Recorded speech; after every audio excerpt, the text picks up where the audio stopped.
If I could have your attention, please.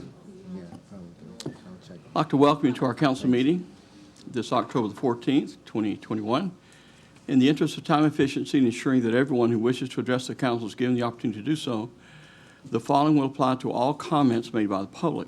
If you desire to be recognized by the chair, please fill out a request form and present it to the city clerk present in the council chambers. Each speaker shall be allotted 3 minutes to address the council unless such time is extended by the mayor or by questions from council. Groups shall designate a spokesperson to avoid repetition of comments. Every effort will be made to avoid interrupting speakers. We thank you for participating in your city government. Please silence all electronic devices.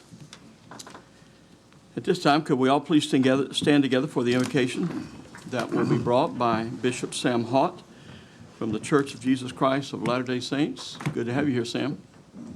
Walk around.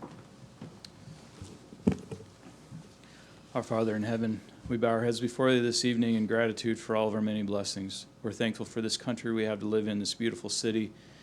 We're grateful for the community and those that lead it. We pray at this time that we can have thy Spirit to lead and guide and direct the comments and the decisions that are made here tonight. Pray for our leaders that they will have good judgment and sound understanding of the issues at hand.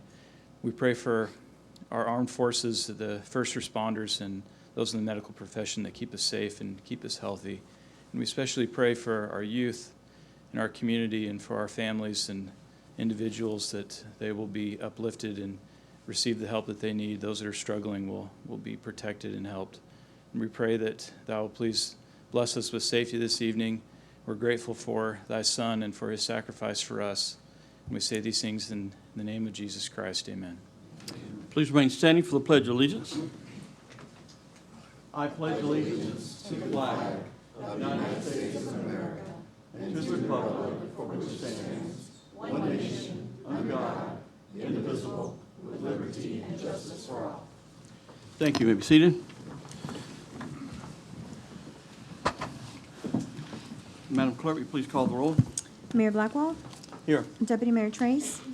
Councilmember Matheny? Here. Councilmember Askew? Here.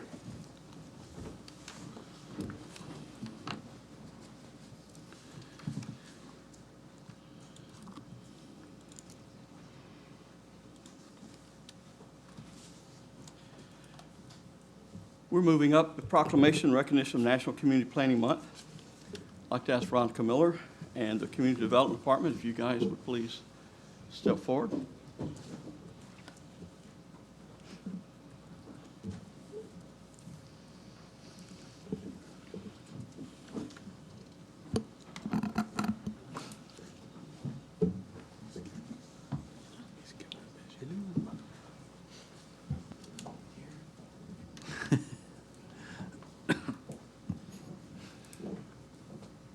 Did we lose one?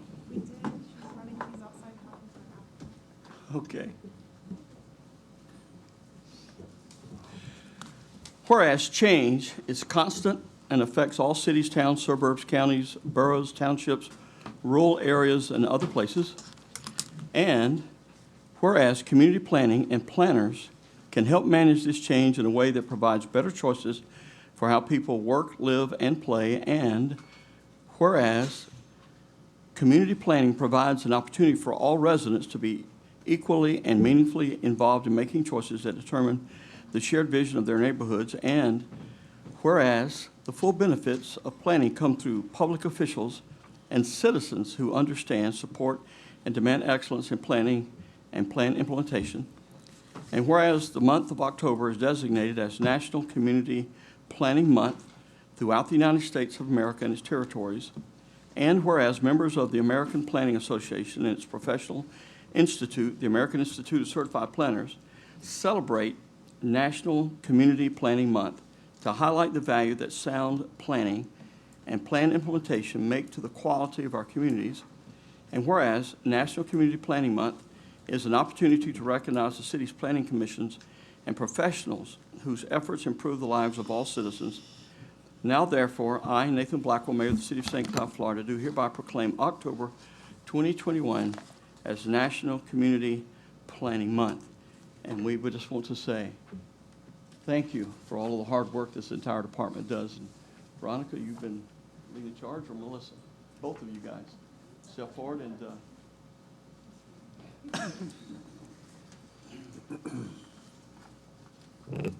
Good evening. I have had the honor of working with this group of employees for the last 2 months, working and observing as they work countless hours advocating for the current and future citizens of our community, working to ensure that we provide a quality life for all of our community. And it's been a wonderful experience, and I'm so grateful for everything they do, and I hope you, as our community, also realize the benefit and how they are working hard for you behind the scenes. So I just want to be the first to say thank you.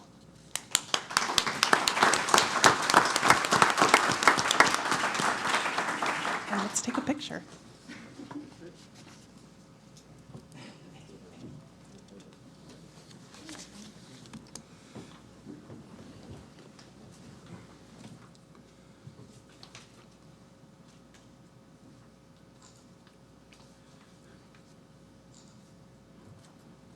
thank you. Thank you all.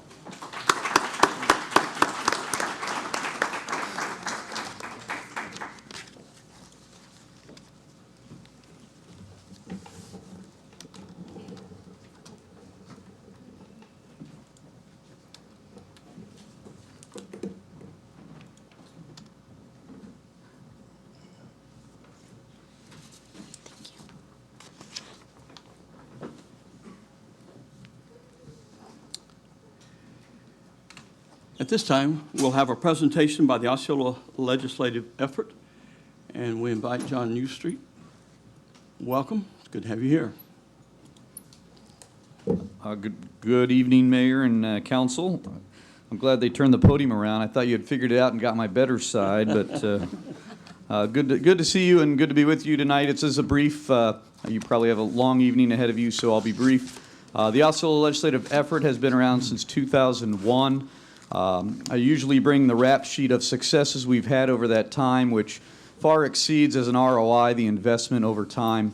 For those in the audience who may not know, Osceola Legislative Effort is a collaborative effort of the Osceola County School District, the City of St. Cloud, and looks prospectively to bring the City of Kissimmee back in for the upcoming session. But all four of those entities, while they have their own legislative priorities, and their own team of lobbyists who are very capable and good, by coming together, it really sets you apart in Tallahassee to show that collaboration of governments. And since we only have 2 city governments, we really have a head start on that when we get to Tallahassee.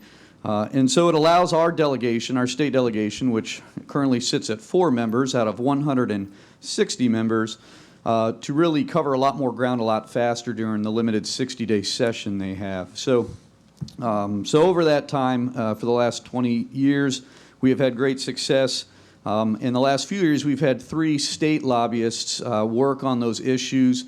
So what you would do is you would set your priorities, and then your county manager, your city manager would come in as an OLE board of director to pick the highest priority, one that really impacts more of the county, so not just within the city limits necessarily, but something that may go beyond, although we have taken on particular issues to just the cities in the past.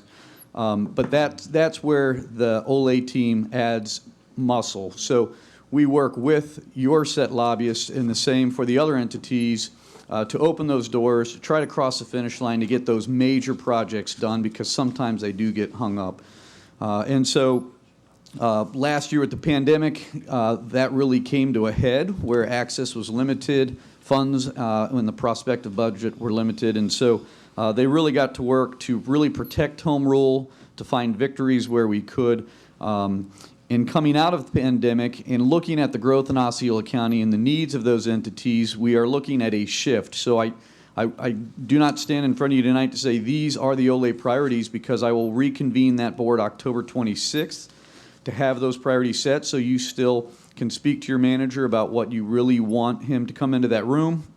And then October 27th is our legislative delegation meeting, where I will stand as an added voice in front of the delegation to beg and plead and offer them those priorities that the board will set on October 26th. One of the changes we're looking at making is, again, we've had 3 state lobbyists at the state level. And so we're looking at scaling that back to 1 state lobbyist and then adding on a federal lobbyist because of the issues that face this community for the future. And so that is really a significant change, which will come back to you when finalized, but that is the approach we're taking to find a good federal lobbyist, again, to support the efforts of each of the entities in Washington, D.C. as well. So in the tentative prospect, I think, in talking with the manager, is, these are global issues, and so we're looking at compression funding from the school district. We are fast growing. We are often behind the 8 ball, at a loss with that growth for our students, and so we're constantly chasing what they call compression funding to help our school district offset those disadvantages with growth. Lake Toho is constantly a secondary issue, but it's becoming a more primary issue to get on top of the hydrilla and aquatic issues we see there. And so we may bump that from a secondary issue to a primary issue. Protecting home rule, which gives you the rights to run the city as you see fit, constant threat in Tallahassee. And so those are the 3 tentative now. But again, I'll go into October 26th with open ears to take the directives from my bosses on the OLA board and carry those out with the lobbyists that we hire into the new session. Any questions? Thank you. Are there any questions? Councilmember Matheny? Thank you. In your legislative priority, the Lake Toho water quality and weed control, are you speaking of both Lake Tohos or just Westlake?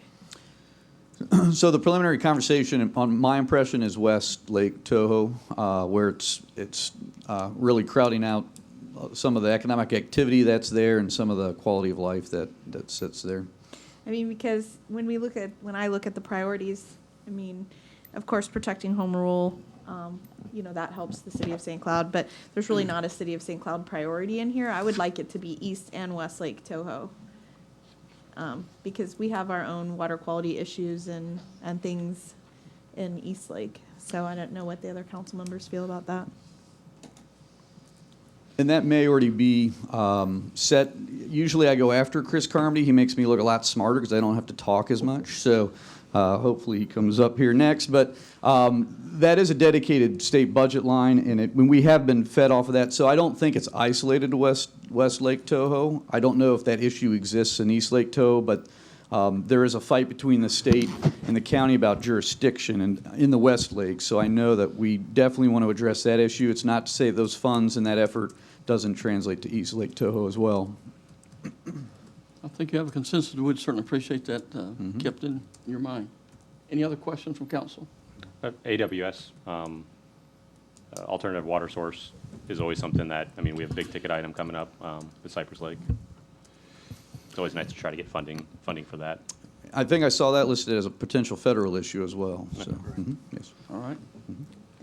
And sorry to tag on to that, I think Toho Water Authority lobbies that as well. So maybe it could be a combined lobbying effort to make the ask more powerful. Okay. Any other input?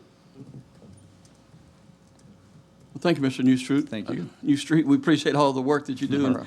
and please pass on our thanks to the OLA team that works with you. Thank you. Absolutely. Thank you.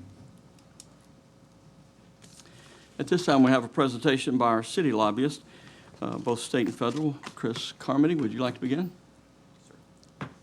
Welcome. It's good to have you here. It's good to be here. And with me tonight is Doyle Bartlett from our DC office. He'll come speak after me. First, I'll say John and the team at Olay doing a great job. We always enjoy working with them and partnering on all of our issues. And we look forward to continuing that this session. Speaking of session is back. They just wrapped the second committee week. We're 1/3 of the way through committees. And like the packed crowd behind me, the halls of Tallahassee are now packed. As you recall, last session, the Senate was completely closed off from any members of the public, much less us dreadful lobbyists. And then the House, of course, was you were allowed to be in there, but you had to do it by appointment only. If you wanted to testify in committee, you had to sign up ahead of time. And for those who remember it, the e-passes at Disney, you got a little pass that basically got you in. And when you're done, they kindly had an FDLE officer walk you right out of the Capitol, say, thanks, have a great day. Different way to lobby that experience. Whereas now, I just got back from Tallahassee. The halls are open, the offices are open, and they are taking meetings and allowing us to do what we do best, and that's advocate for your issues. So they're back, and they're already starting to work on some issues. There's a few things that will highlight the 2022 legislative session, which I can touch on there, and then of course I can answer any questions. And of course, the one thing that they are constitutionally required to do is pass a budget. They have already started to have preliminary conversations looking at all the agencies and departments' legislative budget requests, many of which, like the DEP requests and others that will affect our good city here. And they are all starting to file appropriation projects. We've been working with our local members on projects of importance to the city, and we'll have those filed soon and start working those through the process. But aside from part of the budget, or of course it's part of the budget, but something that's worth highlighting is general revenue is up year over year. We obviously went into last session and around January thinking we were going to be down on revenue, but we were slowly ticking up. Kudos to the governor as far as keeping our state and our economy open, and that was why our revenue kept ticking back up, even though it dropped quite a bit during the early days of the pandemic. This year, it's significantly up. They are looking at surpluses that they're not sure what to do with on top-line revenue, and what I mean by that is our sales tax, both from our tourist sales tax, but just general sales tax when you go to the 7-Eleven and get a Slurpee, across the state, across the board. And so that is a good sign. And then as well, of the $10 billion the state was given in federal relief, they've only spent about $5 billion of that. And so they have another $5 billion. They technically have until 2024 to spend it. But in a 2-year cycle for legislative leaders, my guess is Senate President Simpson and Speaker Sprowls are looking to spend that money while they're still in charge, as opposed to letting someone else spend that. So I expect that $5 billion will be close to exhausted by the end of the session. Maybe some of it put in reserve. What will they be spending that on? A couple things are coming to mind. Roads. They're going to take advantage. They're looking for non-recurring. So I should probably say that outset. If something's going to feel like a recurring project, they're going to try to stay away from it for obvious reasons. This money's not guaranteed forever. And so if they put money towards it this year and it's not available next year, they've just set themselves up for some failure down the line. What's something that, while it's recurring in the sense that we'll always need help, but something you can do with one-time projects is roads. And so I think you're going to see a lot of those dollars put towards special projects, catch up on some of the projects across the state that need expansions, realignments, what have you, in critical corridors. So look towards that. And of course, water. They took a lot of that money last year and put it towards the Resiliency Fund, which deals with flooding. Most folks think of sea level rise and flooding on the coast, but as we all know, and you would manage your city and other parts of the state, flooding exists all across Florida. We are generally right at or below sea level in many parts of our state. And so those funds will now be made available. And last year it was $500 million. I expect they'll do something similar this coming session across all 67 counties and the 400-plus cities to take advantage of and to improve flooding issues and resiliency issues within your geographic boundaries. And so they'll be looking at that and water. And Councilman, you mentioned alternative water sources and others. They're very aware that water is an ongoing issue, especially in all of our urban areas where we're trying to strike the right balance between development and water resources and what have you. So you'll see more funds put towards that to help make sure that we have alternative water supplies, we have better surface water treatment, and making sure our springs are as protected as they can with septic to sewer conversions and such. So you'll see a lot of that $5 billion look towards that. And then, of course, special projects, which we're working on a few on your behalf. A couple other things worth noting before I turn it over to Doyle, and you can get to the fun and the glitz of DC and or not so much fun, Doyle. I'll let you decide on that. COVID legislation. They did quite a bit of COVID legislation last year.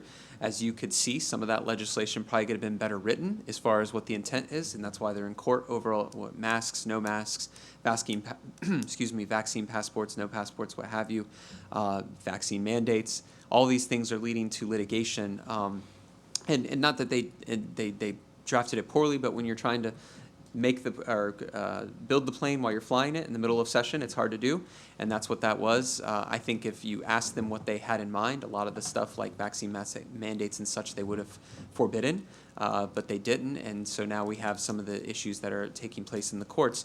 I fully expect this legislative session and the governor to push for clear direction on vaccine mandates, both for public and private employers. I expect there'll also be some clear direction on what to do with masks in the schools and what have you. I jokingly call it revenge legislation, right? Because in some ways, the folks in Tallahassee are not happy with what some of the school districts are doing or what some of the cities or counties are doing when it comes to that. So I say revenge. They think they're doing what's right. There's people who obviously disagree on the other side, and they'll vet this out in Tallahassee, and I can assure you there'll be lawsuits no matter what they end up deciding on those issues. But I am fairly certain there'll be COVID legislation. And then finally, they're entering the once every 10-year exercise of redistricting. And that is after the census, as you all know, but for folks in the room and maybe those watching, after they do the every 10-year requirement of a census, then they reapportion and redistrict based on the population change. In Florida, this won't shock you, has more people than it had 10 years ago. And as a result, we're getting one more member in Congress, most likely here in the Central Florida area. So you'll see those seats, whether it's Representative Soto's seat or Deming's or Murphy's, or maybe even on the outer edges in Webster, those will get shifted around, and most people believe that seat will be here in Central Florida. But then on the State House and State Senate, they're expected that we'll probably add House seats based on the population. Our Senate seats we may not add, or they just may become tighter because obviously Osceola County, including the city of St. Cloud, have grown quite a bit. Orange County has grown quite a bit, and so has Seminole County and the surrounding counties. So some of those seats may shrink, and then some of those coastal seats or the seats a little west of Central Florida might bleed into Central Florida to make the population count work. I tell you all that. It makes for interesting politics when they do redistricting. The last time when we were up there doing this, when the House released their initial maps, which were close to the final maps after they did all their if you recall, they went all across the state the summer before. They didn't have that luxury this year because the block level data, as many of you know, wasn't released until about three weeks ago. 10 years ago, that block level data would have been released the equivalent of May of this year or even March, where they could have done all summer having these road shows where they come to groups like this and sit in where y'all are sitting and ask people, where do you want your Congress members' seats to be and what have you. They're not doing that, at least not as of yet this year. But I tell you all that, when the 120 House members, when they released the maps 10 years ago in the House, over 30 were drawn out of their seat. And so they had to look at each other and be like, am I running against you? You running against me? Am I just going to drop out of the House? Makes for fascinating politics if you get your popcorn out. And for the lobbyists, it's not so much fun because it makes it tricky. Because when you work in a legislature where the presiding officers have a lot of power and a lot of influence, when someone's been drawn out of their seat and they know they're not coming back, well, they're not necessarily listening to the presiding officers like they did the day before, because what do they got to lose? They're out anyways, unless they're going to move. And the Senate is a fun fact, 10 years ago they did not draw anyone out of their seats, which if you know the Constitution, it says you can't favor or disfavor incumbency. Well, when you draw everyone in their seat, all 40 of them, that tends to sound like you're favoring incumbency. So not surprisingly, the courts redrew those seats for the Senate. I don't know if that'll happen this time around. The courts are a little different than they were 10 years ago at the Supreme Court. And I think they've learned some lessons on how to do that. But because of the population growth here in Central Florida, we will definitely see some changes, I think. And probably positive, because we'll probably add some seats or add glob onto some other districts, but we'll see that. But it'll make for some fascinating politics. Last thing on that, and I'll turn it over to Doyle, is we're hearing lately that because of the delayed data coming down a couple weeks ago on the block level data, they may push redistricting out to a special session in April or May. A reminder, session starts in January this year through February and the first week of March. That's one way to do it, but you run a lot of risk, as we all know who have to run. Qualifying is in June. And if you have a special session in May and you don't know the official map until maybe the end of May, that's going to make for some interesting. I've heard they may delay qualifying until July, but then now you've got someone qualifying in July for a primary in August. That's difficult. I don't know what they're ultimately going to do, but we have heard the special session rumor that they have enough time to do it and do it with some transparency. We'll see. And I'm promise you that'll go into court if they delay that. So someone's going to make a lot of legal money off that. With that, I'm going to turn it over to Doyle, who's going to give you a lot more of the fun. His best friend, Speaker Pelosi, and him have been talking and got everything figured out, and I'll let him tell you all about that. I can assure you, if we hadn't figured it out, I wouldn't be standing here. But I appreciate the opportunity to be here, and I always love, as you all know, I grew up here, so it's always good to come home and spend a little bit of time. Should spend more time down here. Couple of things just to reflect on what Chris said, and then I'll jump into the federal side. One is, we're way behind on COVID protocol in DC. Buildings are still closed. You still can't go see staff. There are some by appointment only meetings, but they're very rare in the Senate. So we're probably not until this spring, maybe later, before we can get you all to come up and meet with your congressmen and those committee staffers that are so important in Washington. So we look forward to getting you back into DC and having those one-on-one meetings, which are so important to getting our message across. I have to admit that on my drive over here this afternoon, I saw a couple of political signs go up for the city council race, and it made me reflect on that. My early days, my first duties with Congressman Bill McCollum was a sign guy. I put up signs and took down signs. So I started to mark where those signs were, so after the election, I know where to come and pick them back up. So it brought me back good memories, but I have less good memories about redistricting. Although we were always very successful at it, it has everybody's attention in Washington, just like it does, I'm sure, in Tallahassee and every other state capital. No member of Congress cares more about anything right now than redistricting and where their seats are going to be and how they're going to run free elections. So it is a overlay on what we do over the next year, and will continue to be an overlay, and be interesting to see. I agree with Chris. I think that extra seats coming to Central Florida. I think you probably know this. Soto's district is the most overpopulated district in the state.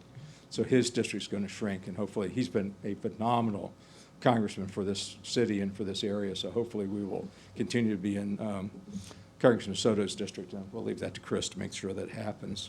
Let me give you a little bit of background, because I got to warm up to this just a little bit, and I apologize because I usually try to skip over some of this. But I want to talk about 3 different bills before we talk about our earmark, because it's just give you the setup as we head into the late fall here.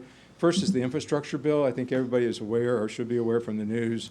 The Senate passed the bipartisan infrastructure framework, about $1.1 trillion in infrastructure spending. About $600 billion of that was new.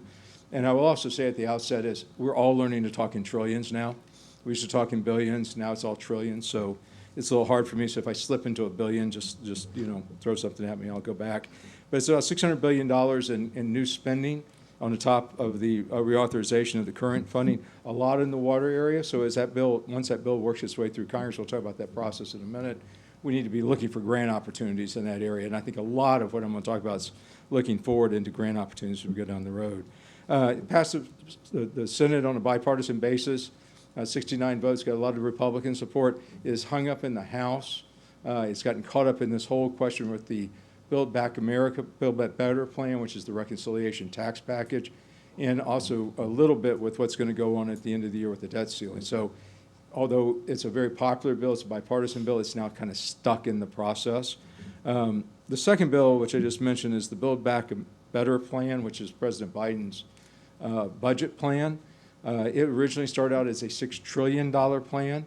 The House cut it down to a $3.5 trillion plan, and now it looks like that number is going to come down somewhere between $1.5 and $2 trillion in new spending, primarily on social programs. But there is a lot in that bill, and there a lot will be in that bill. And we are in the process of trying to negotiate that right now. My good friend Speaker Pelosi is working her way through the House along with Majority Leader Schumer to try to negotiate with Senators Manchin and Sinema. The interesting thing about that bill is the process they brought it up under reconciliation, and I think I went into this too deeply last time. Blair was with me. She's like, quit talking about that. But the process of reconciliation is, bottom line is it allows the majority party to do it simply on a simple majority vote. So this is a discussion among Democratic members of the House and the Senate. The Republicans really don't have a whole lot of input here. But as you're seeing these sort of factions come forward between the progressives and the moderates. Moderates are concerned about the size of the package. Progressives see this as a once-in-a-generation opportunity to build and grow new programs. When you start to shrink those programs down from $3.5 trillion down to whatever the ultimate number is, 1.5 or 2 trillion, the debate in Washington right now is, do we cut out programs, or are we going to just limit the years that they are in existence? So instead of having those programs last for 10 years, only have them last for 2 years, and then fight that battle 2 years or 4 years from now. My gut is they end up just shrinking the length of time on those programs and keeping the actual programs in place to get the number down.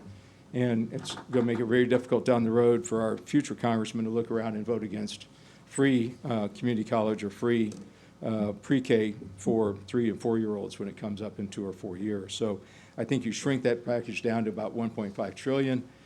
It's also due to come up in the 1st of December, along with what we're mainly focused on, which is the traditional yearly spending bills, the discretionary spending bills, the appropriations bill. Probably you're aware that in September, 1st of October, we passed a CR, continuing resolution, to push that decision off to December 3rd. So the new drop dead date is December 3rd. I will suggest to you they're likely to extend that for another week or two. They'll probably go up until right into Christmas this year, if not beyond Christmas, and we'll be in there fighting that bill. Inside that bill is where our earmark lies. We have a $2.5 million earmark for alternative water source project. That's where it sits. Congressman Soto put it on his list. They have a limited number of items. He was awfully nice to put it on there, and he pushed it through. It made it into the final appropriations bill coming through the House, and is now sitting, ultimately will sit in conference on what happens with that bill. I wish I could give you some clarity on it, and I really can't. It's unclear what's going to happen to those earmarks when they get together with the Senate, and we won't know until December. We're pushing very hard. I mean, obviously, Congressman Soto is pushing hard. But in the Senate, unlike in the reconciliation when it's a Democratic only 50 votes passed, in the Senate you have to have 10 Republicans support the final package. So it really comes down to, can they find 10 Republicans to support that final package, whatever that package is? And if they do find those support, will they put those earmarks into the package? I'm going to stay out of the business of making predictions. I'd rather pick who's going to get what seat in redistricting than try to pick out what's going to happen on this thing in December. We will be in close touch with the staff and with you all as we go through this process. My heart is they will come up with a way to do these projects, but my head's telling me at the end of the day they'll probably get scrapped. So for this year, and I want to go back to for this year for right now. So I'm right in the middle on what's going to happen. I'm glass half full guy. I have to be to work in Washington for the last 30 years, so I'm a believer in the process. The last thing I want to mention is we're a little bit like Chris talked about. We're starting the process again for FY23. The process we think will be the same, where each member of Congress will get a certain number of projects to propose into the earmark community funding project area. We now have a year's worth of experience in doing it, so I think we'll be better at it, and they'll be better at it. And we now, starting just literally in November, will begin to work with you all and your staff to talk about what projects we want to present to the members of Congress and what really is to Soto, and which ones we want to push through to him to try to get him to support. He gets 10 in each bill. There are 12 bills, so he has 10 to pick from. He has to pick among his favorites. Then we were lucky to get a couple in there that favorites. Then the committee cuts that number down. So we'll be in close touch over the next 2 or 3 months to develop which is the best 2 or 3 ideas to put up to the congressman and then push through. Our senators, just frankly, are opposed to earmarks. Neither one of them proposed earmarks and generally are opposed to the concept of earmarks, so they're not a lot of help to us in this category. Senator Rubio is on the Appropriations Committee, so to sit through this process. And we have good relationships with both Scott and Rubio, and we're constantly talking about them. So they're aware that we're doing this. It's just not politically not what they're doing. So just be aware we're constantly talking to them. And we look forward to continuing to bird dog this $2.5 million. I am hopeful, and if we don't get it this year, I'm hopeful we can get it in there next year and it'll do better. The last thing I will say, and this is a little bit of process oriented, get me in trouble with Blair, she's listening, is it's likely we're going to get what's called an omnibus at the end of the year, which is where they put all these spending bills together and pass them out as a large spending package, as opposed to a continuing resolution. So at the end of September, they did a continuing resolution. They said, we'll just put the date off till December 3rd. When they do that, they're stuck at last year's spending levels.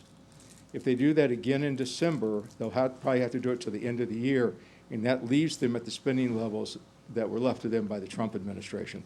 I think that political factor will drive them toward doing a broader bill, and that's why I'm optimistic that we have a good chance of getting our, I call it an earmark, I'm going to call it an earmark forever, community funding project through. So that's our hope. I'm happy to answer any questions or discuss anything more fully. Yes, Mayor. Thank you, Mr. Bartlett. Do we have any questions? Well, we certainly appreciate all the work that both of you are doing, and certainly working with Congressman Soto. We're very glad that he's made us a top priority with the different earmarks that he could certainly champion, and appreciate you working with him to help get that through, and we look forward to continuing working with you. Thank you very much, Mayor. Good We to look see you forward to again. it, too. You Thank too, you. as well. And I just have one more comment for Yes. probably Chris, I guess. I don't know on the state funding side.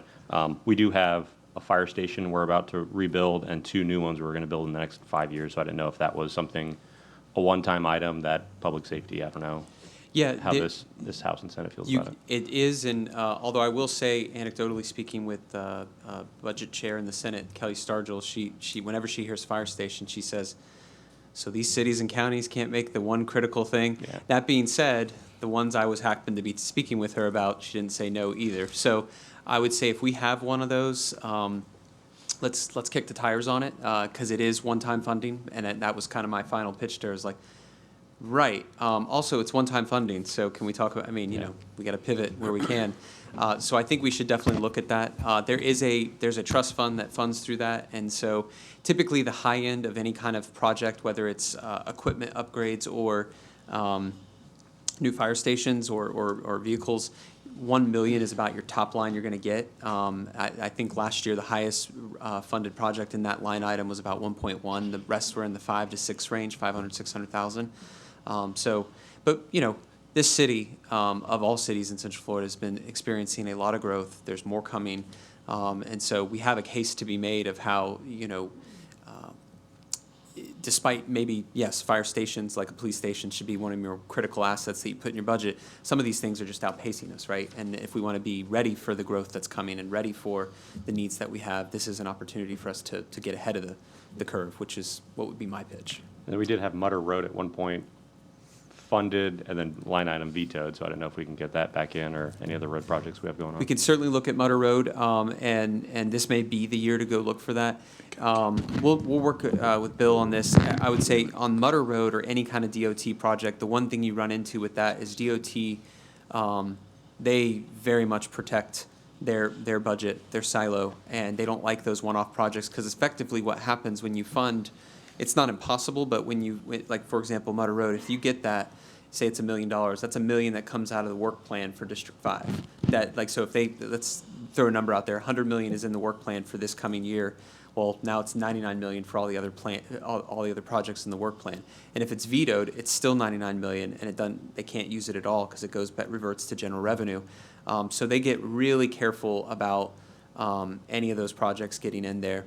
But if we do get it in, we'll certainly go visit with the secretary and the district secretary to say, please, pretty please, leave this one alone as we try to, create other transit corridors within our city. Mr. Sturgeon. Yes, thank you. I just wanted to ask council direction. Would you like me to work with Mr. Carmody on the fire station appropriation? Good with that. And then Mutter Road, just an update on that. We had stopped processing that because of COVID. We couldn't have the public meetings. A lot of the people in that area are older, and they asked not to have a public meeting. So we haven't had another public meeting.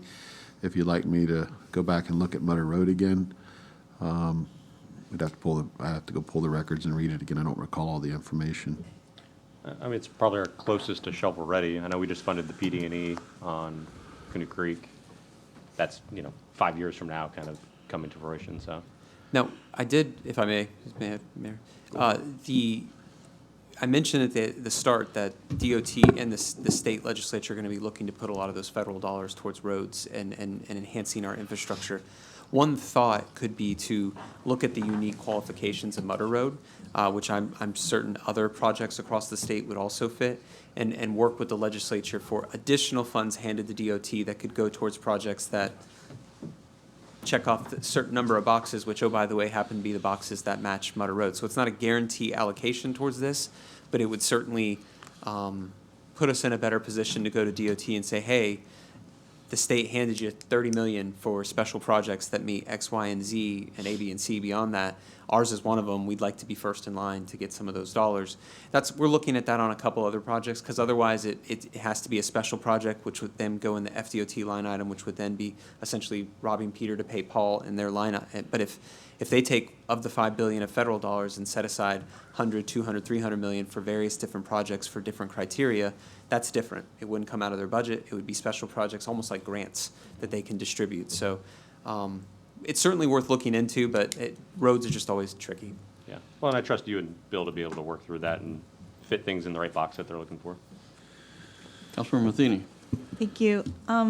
So the Mutter Road project to me is, I thought it was dead because we have all those problems out there, which I won't go into, but I would hate to waste an ask on Mutter Road because I feel like it's not going to move forward. But I was thinking the county partnering with FDOT did that complete street study for 10th Street. I mean, I would rather try to make some plea for 10th Street widening, design money or something like that, and maybe partner with the county in the ask, because I know they've been very successful lately getting money out of the state of Florida. But for me, like Mutter Road, I was like, I would hate to ask for that because I feel like that's not, for me, that's not a strong ask or a strong project. Well, I just think we need to get together and have a work session, decide, what our priorities are, and work with them in getting all that lined up. Okay, we don't have a workshop scheduled between now and session, and if you'd like to have one, I'd set that up. I was going to talk a little about that during my time tonight. Okay, you can do that. All right, thank you. Anything else? Mr. Mayor, I can get with Bill later, but I would say, remind y'all, in the House at least, the filing deadline for those projects, if we're going to go through a project form, is November 17th. So that we're Around the corner. The ones we've already established, those are in, and our sponsors are working through those. But if we're adding, we'll just want to make sure we have enough time, because whether it's Representative Hawkins in the House or Senator Torres, we want to give them enough time to make sure they can get it in the process and work it. Thank you. Thank you all. Thank you very much. Thank you, Mr. Bartlett. The next item on our agenda is our Citizens Forum. Any person who desires to comment on any item not in this agenda is provided this opportunity to address the City Council. Each person is requested to complete a sign-in form to be provided to the presiding officer prior to or as soon as is practical thereafter the person addresses the council. When you come forward, we ask that you please state your name and address for the record, and we will ask that you limit your comments to 3 minutes. Mr. David Meissner. You're done already, Mr. Meissner? That was quick. That was quick. Yes, it was, very fast. Mr. Mayor, City Council, I'm David Meissner, 3410 Polly's Loop North, Stevens Plantation. I'm here tonight on behalf of Stevens Plantation. We have an agreement with the city now to maintain the right-of-ways and the entrances to the 5 subdivisions within Stevens Plantation.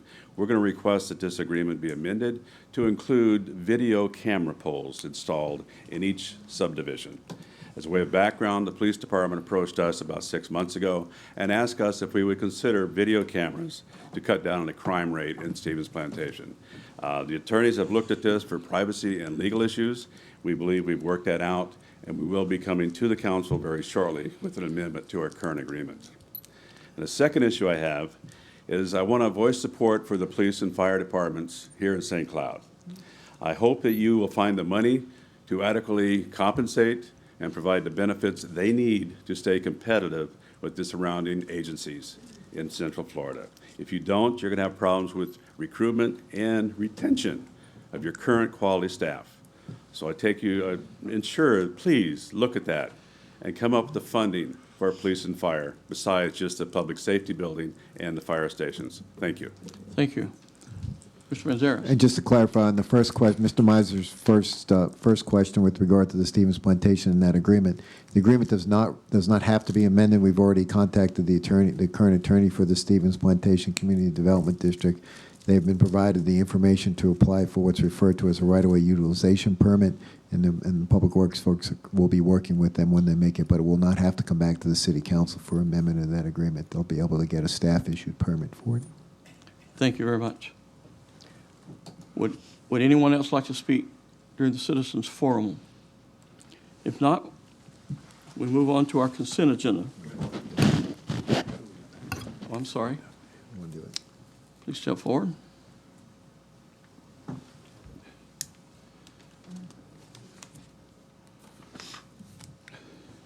Philip Lantry, 3316 Cypress Point Circle, St. Cloud, Florida. I'm here to speak not on anything specific. I do want to talk a little bit about larceny at Narcoossee. I know there's a lot of concerned citizens for that You can't talk about that. You'll have to wait until that item comes up, Okay, I'm sorry. okay? Can I talk about general comments? As long as it's not about the Larson High. All right, I'll keep it general. All right, so, generally speaking, I just wanted to talk a little bit about the zoning changes that occur in this city and how those occur. And basically, you know, our lobbyists had mentioned that we need to be ready for growth here. And we also had mentioned earlier that the citizens should have an equally and meaningful involvement in the future of our community. And so I want to talk a little bit about the zoning and how we approve subdivisions. So many times we are changing zoning that is zoned for agricultural, or it has a future land zoning function to be low-density residential. And in many cases, we're changing that in a way that it does not benefit the community. And so we need to ask a question before we make any zoning changes, in my opinion. Does it benefit St. Cloud economically? Does it benefit the city environmentally? And does it align with the city and county conceptual master plans? And so I also want to say that the conceptual master plans that we have for the city of St. Cloud and for Osceola County are very good plans. They're drafted by architects and urban planners like myself, and the city pays a lot of money for these plans to be drafted. Now, from my perspective, the city and county governments are not following these plans. And so my urge to you is that we start following these plans, because we know all this growth is coming. It's coming very quickly. And if we do not start following the conceptual master plans that we have for our growth, what's going to happen is we're going to end up with communities that don't work, they're not well connected, they're not sustainable, and we're not promoting healthy lives here in St. Cloud. And so that's essentially what I wanted to speak about. Thank you for your time. Have a good evening. Thank you, Mr. Lantry. Mayor? I please ask that you refrain from applause. It's just not part of the decorum here. We ask that you not do that. Would anyone else like to speak during the citizens forum? Then that brings us to our consent agenda. The next portion of tonight's meeting is that, Mr. Sturgeon, is your light on? You want- Yes, sir. I just wanted to make Okay, I those got you. changes. The next portion of tonight's meeting is the consent agenda, which contains items that have been determined to be routine and non-controversial. If anyone in the audience wishes to address a particular item on the consent agenda, now is the opportunity for you to do so. Additionally, if staff or members of the City Council wish to speak on a consent item, they have the same opportunity. I'd like to just simply bring to your attention that an item has been added to the consent agenda. It will be item Q, resolution number 2021-287R has been added to the consent agenda. At this time, I'll ask Mr. Sturgeon, you have Yes, sir. some issues to address on the consent agenda. Yes, sir. Item K, I'd like to pull that for a revision and have the Deputy City Manager, Veronica Miller, address that. And then also consent item M, Mike. I'd like to have that pulled for a separate vote and a special presentation by the mayor to OUC. And then you addressed item Q. I'd like to pull that also and have Mr. G. Chow, our IT Director, address that. Thank you. Mr. Manzares. I have comments as to items N, O, and P. This is a general comment. Okay. Okay, I don't see anyone else. Oh, sorry. Councilmember Matheny? Yes, I want to pull item J for discussion. Item N. Wait a second. N as in Nancy. I don't know what the N word is. Nancy. Is it Nancy? November. November. And P.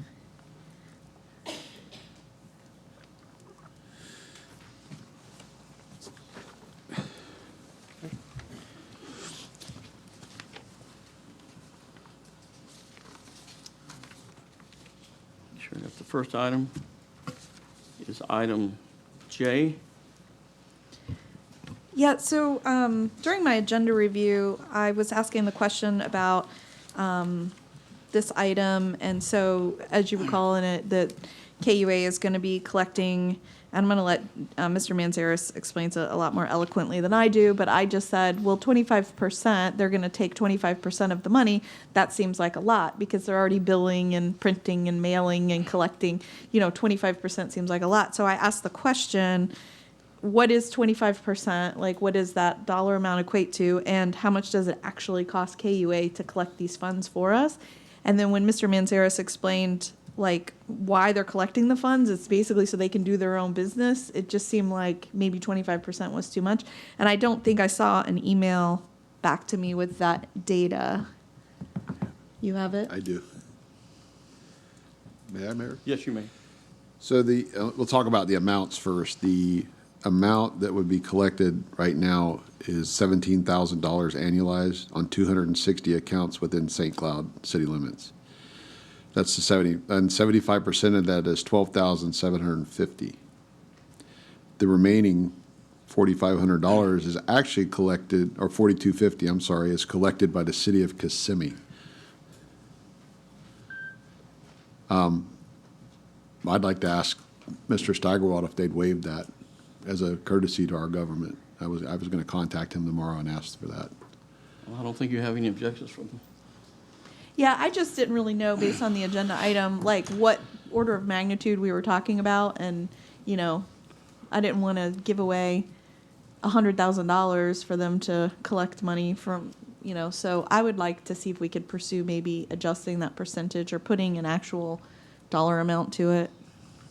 Mr. Manzares? That's fine. I think we'd have to circle back. We've dealt with the general counsel for KUA on it, and they've given, that's where some of the information that Mr. Sturgeon read to you, so we certainly can circle back.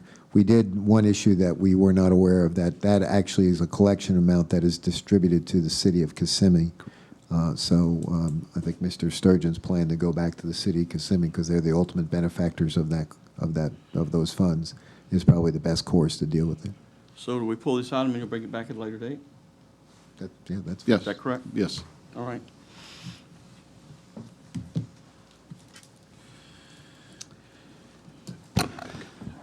Item K, Mr. Sturgeon? Yes, I'd like Deputy City Manager Veronica Miller to come up. We have a revision to that resolution number 221-284R. Ms. Miller? Good evening, Veronica Miller, Deputy City Manager. This resolution is in cooperation with Osceola County for administering and implementing our state housing initiative program for 3 years. And as such, we are approving the agreement before the county. They will be approving it in November, and timing is of the essence.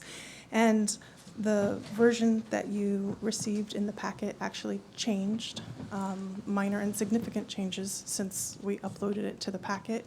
So we're asking for some flexibility, assuming that there could be other small verbiage changes before the county adopts it. And we would like to add a section that says, whereas the mayor is authorized and directed to sign minor revisions to the interlocal agreement following consultation with the city attorney, and also remove the whereas that is in conflict with that. Okay. Do we need to vote on that, I assume? Well, Mrs. Miller's statement is when you approve that, if you are to approve that item, you would approve it with the change that she just Thank read you. in the resolution. Do you have anything else, Ms. Miller? No, thank you. Thank you.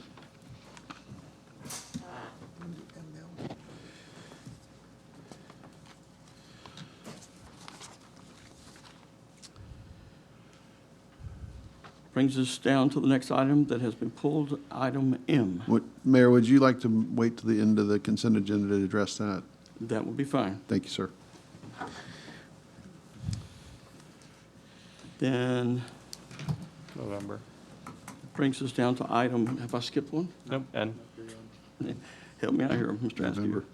Brings us to item N. We're pulled for discussion.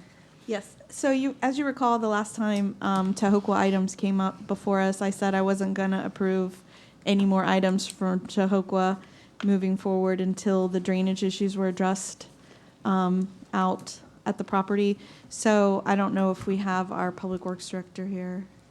Is he here? He's right there. If he wants to come up and address this. But so during my agenda review, I asked the question, okay, have we addressed the flooding issues that were caused by Chahoqua? And I was told that the development has been working with both the city and the county to come up with a fix, and they have submitted the fix to the Water Management District, but it hasn't been issued for a permit yet. And obviously, it hasn't been constructed yet. So this basin that these lots are in is not the basin that's having the flooding issues. So I just kind of wanted to give an update. I don't know if he maybe has some more specificity in there. I nailed it. You did. So I just wanted to pull it and make that comment because I said I wasn't going to approve anything else, but since they are moving forward in good faith to address the issues, that I'm okay moving this item forward. Thank you. Then we'll go down to item P. Do you want to do yours first? Because I think you might cover mine. Mr. Manzares, you're welcome to talk Thank you, about and I the plat just issue, want to please. comment on these three plats, N, O, and P, and just want to make it clear so we have a clear public discussion on it. These items are all obviously replats of prior existing plats that had right-of-way portions that were dedicated to the public back when the original platting was done.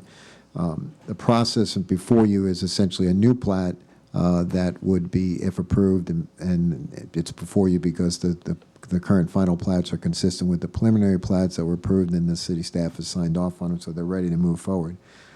Under the city code, there is a provision that we have operated with in the past where the removal or the abandonment of rights-of-way has been done in a completely separate process. There's also a state statute that addresses this issue from a replatting perspective, which essentially that statute says that when a new plat is recorded, it basically acts to vacate and abandon any of these previously existing right-of-ways. So we've been looking at that for the last several months and have recognized that that is somewhat of an inconsistency in the city's code versus the state statute. The state statute seems to be pretty clear that it only has to be, in these instances, only has to be a one-step process. So that's the action we're recommending today. We're also going to circle back, and you'll see it at a later date. We're going to do a little bit of cleanup on the city's land development code. So I just wanted to state that because I wanted to make sure everybody understood that if you are to approve these three items, they will include the vacating of essentially old platted right-of-ways as part of that process. Thank you. Councilmember Matheny. So as part of my agenda review, I asked the question about Sky Lakes, about Furtick Road, because I, pulled up the property appraiser and I was looking at the plat and I was like, well, did we abandon a piece of Furtick because they're realigning it through the neighborhood? And then that's kind of what started this conversation was, no, that hasn't happened. And so I was saying in the future, it'd be nice if we got told, because I said, unless I pulled up the property appraiser and looked at it and compared, I was like, I didn't realize that a piece of that was getting vacated. I would like to see if, and I don't know if there's anybody here from Sky Lakes, but I would like to see Furtick stay in a straight line. They're basically taking it into their neighborhood and jogging it around and bringing it back out. I mean, I would like to see it stay a straight line through there as far as connectivity. But I don't know if we can do it at this point because they're saying that it's in substantial conformance with the documents that have been floating around for eons. Yeah, Mr. Manzares. That's correct. I mean, this is at the final plat stage, and the preliminary plat has been already previously approved. So, is there anybody here from Sky Lakes? Would you like to speak to this issue? Are you an engineer? No, sir, I'm the developer. Okay, would you like to speak to this issue?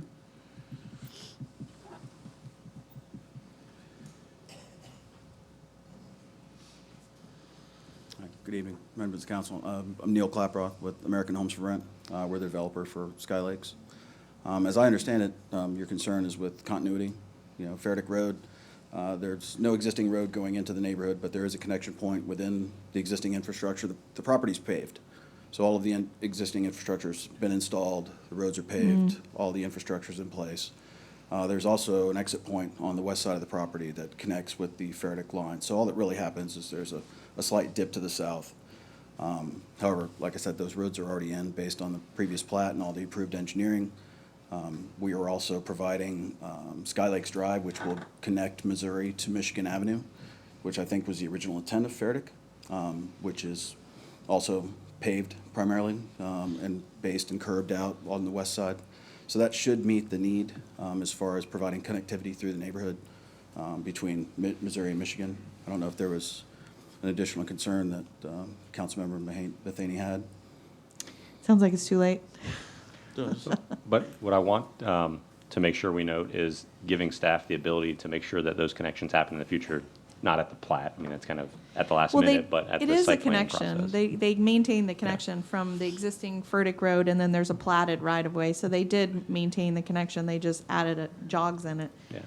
So Thank you. you don't have any spite strips on the perimeter of your property, do you? We do not. I tried to zoom in and see, and I didn't see No, any. the intent is to provide additional connectivity through the neighborhood. Okay. You know, we want to be a good partner with the neighborhood, provide connectivity from Missouri to the schools. So that was the intent. So, thank you. Thank you. Item Q, Mr. Sturgeon. Yes, if I could recognize the Information Technology Director, G. Chow, to address that add-on.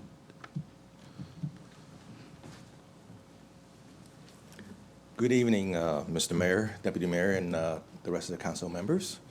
Thank you for the opportunity to bring to your attention that we have a need to refresh the city's legacy networking equipment. The equipment we currently have are over 10 years old. They're at the end of life and will no longer be supported by the manufacturer.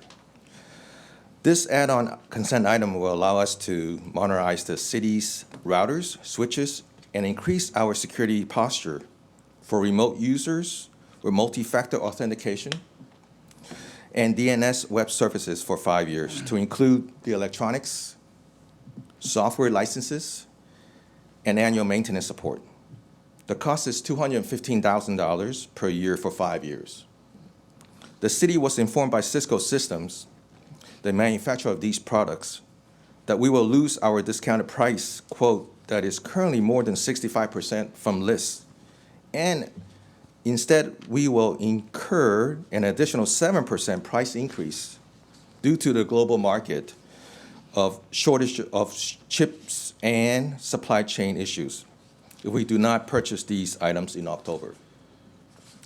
So we are seeking an authorization to exercise a 5 years lease-to-own option from the manufacturer with a dollar buyout at the end of term with 0% interest rate.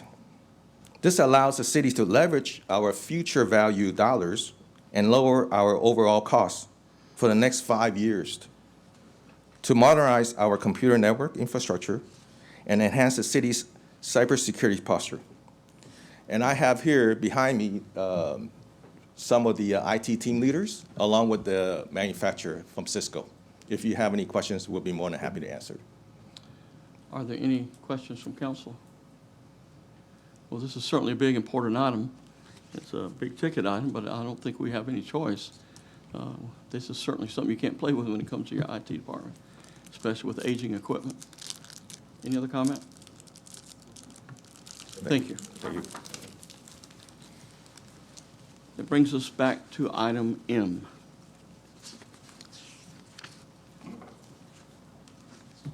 Mr. Sturgeon? Item M. Yes, sir. If we could have a separate vote on that. This is a resolution of the City of St. Cloud supporting and promoting the development and promoting of use of solar energy within the City of St. Cloud. First of all, would there be any discussion or question from council? Would anyone in the audience like to speak to this item? If not, could I entertain a motion? Motion to approve. Second. We have a motion for the approval of resolution number 2021-286R.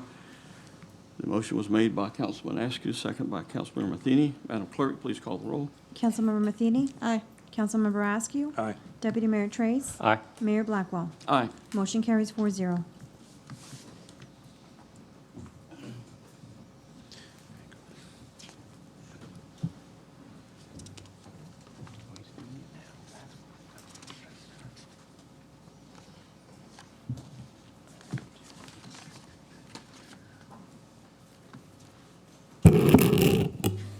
I'd like to read this resolution we've just approved. Whereas solar energy is an abundant, renewable, and non-polluting energy source, whereas it is the intention of the City of St. Cloud to partner with OUC, the reliable one, to promote solar development for the purpose of achieving multiple economic, health, environmental, and educational benefits of solar energy while maintaining the community character, design standards, and livability of the City of St. Cloud. Whereas the City of St. Cloud recognizes OUC, the reliable one, is a leader in solar energy adoption in the state of Florida and has made a commitment to substantially increase its solar portfolio as part of a plan to reach net zero CO2 emissions by 2050. Whereas there are a number of solar energy facilities and technologies that can be deployed in the City of St. Cloud and several strategies that the City of St. Cloud can promote to ensure expansion of solar energy use in the community. Whereas solar energy facilities and related strategies can greatly reduce the cost and consumption of energy while lowering carbon emissions and reducing fossil fuel consumption in the community. Whereas it is the intent of the City of St. Cloud to examine its current policies, plans, programs, strategies, and regulations to determine whether they facilitate and further the deployment of appropriate solar energy facilities in the City of St. Cloud.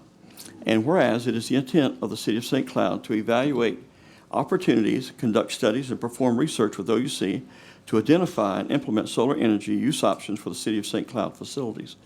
Now therefore, be it resolved by the City Council of the City of St. Cloud that Section 1, the City Manager is hereby directed to work with OUC to identify appropriate solar energy initiatives for possible implementation by the city by exploring legal, technical, environmental, and economic considerations for solar energy systems. Section 2, the City Manager is hereby directed to research and investigate the development of comprehensive plans, programs, and regulations to implement appropriate practices so the City of St. Cloud can become a leader in advancing the use of solar energy throughout the community. Section 3, the resolution shall take effect immediately upon its adoption, which was passed and adopted this 14th day of October 2021. With that, we'd like to recognize Terry Torrance, who works with OUC, and Thank you. we'd like to give you that presentation. Well, thank you very much. One of the things that I'd like to just like to say tonight is that OUC is really proud to be part of the community here in St. Cloud. We actually, I was looking at some paperwork today, we're going on our 25th year starting next year.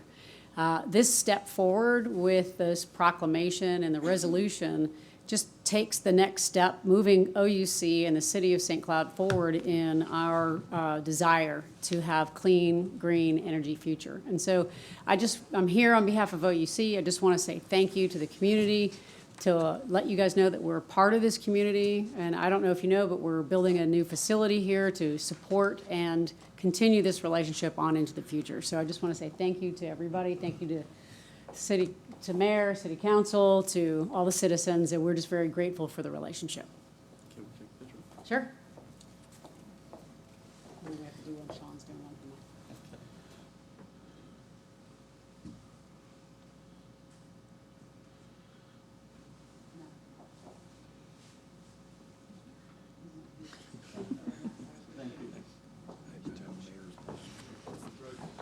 We have with OUC.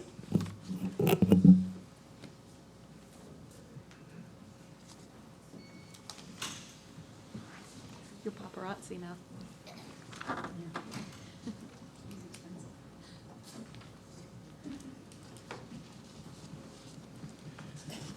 Would anyone in the audience like to speak to any item that is on the consent agenda? If not, could I, you have a. No, sir. I'm sorry. If not, could I entertain a motion? Motion to approve. Motion to approve the consent agenda items A through I, K as revised, item L, and items N through Q. Second.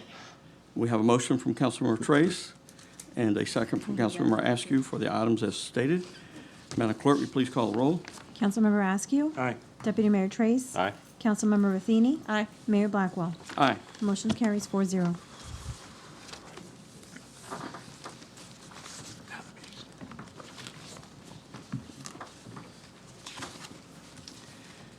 That brings us to the next section of our agenda, public hearings.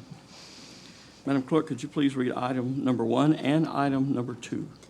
Final public hearing for ordinance number 2021-47, an ordinance of the City Council of the City of St. Cloud, Florida, assigning a future land use designation of high-density residential to approximately 31.26 acres, identified as Larson at Narcoossee, located east of South Narcoossee Road and north of Lillian Lee Road, providing for amending the official future land use map of the comprehensive plan, filing of the Planning Commission, recommendation and proof of publication, applicability, effect, severability, copies on file, and effective date. Final and public hearing for ordinance number 2021-48, an ordinance of the City Council of the City of St. Cloud assigning a zoning district of PUD planning unit development compatible with a high-density residential future land use designation change adopted by ordinance number 2021-47 for approximately 31.26 acres, identified as Larson at Narcoossee, located east of South Narcoossee Road and north of Lillian Lee Road, providing for entering the designation on the future official zoning map, providing for approval of the preliminary master plan, filing of the Planning Commission recommendation, and proof of publication, suburbanability, and effective date. Mr. Anderson. Good evening, Council. Jesse Anderson, Senior Planner. Before you tonight, you have the Larson at Narcoossee Comprehensive Plan Amendment for approximately 31.26 acres of land. This is a small-scale comprehensive plan amendment. For the background, the existing future land use is low-density residential. The proposed future land use has a high-density residential, and this is consistent with the comprehensive plan with the following policies, such as the future land use policies 1.4.2, and 2.1.5, housing policies H1.1.1, H1.1.3, H1.3.2, H1.3.3, and H1.3.6. It is also consistent with the adopted master plan, Envision St. Cloud, and the Narcoossee Community Plan. The development in question is compatible with the general area, and there are no adverse impacts on city facilities. Before you is the future land use map that shows the surrounding area. Next is the strategic plan goal, which does create a growth management agenda for a vibrant and progressive and diverse community through sustainable planning for all generations. DRC and staff do recommend approval of ordinance 2021-47, and the Planning Commission also did at their 8/17/2021 meeting. Therefore, we request that City Council approve ordinance 2021-47 based on the 16 findings of the Land Development Code. Moving on to the next portion of this development is the Larson at Narcoossee PUD zoning map amendment, which again is for 31.26 acres of land. And before you, you do have the zoning map, the current zoning for each of the parcels in question, as well as the surrounding property. So the future land use is low-density residential with a proposed future land use of high-density residential. The current zoning is agricultural, and the proposed zoning is residential PUD, planned unit development. It is compatible with the general development pattern in the area, and there are no adverse impacts on city facilities. Before you is the zoning table that shows the future land use, zoning, and existing land use of the parcels surrounding this project. Here is the overall site plan or conceptual plan from their preliminary master plan that depicts the overall development. Currently, we are requesting more cross-access between the two portions of the property as well as access outside of the property. So we are going to be adding that as a condition, which I'll mention in a few moments.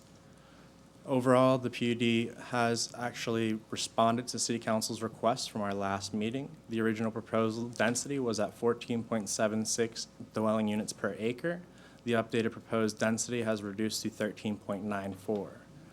The original proposal max height was for townhomes of 45 feet and apartments of 65 feet, and the updated proposed max building height is now townhomes at 35 feet and apartments at 55 feet.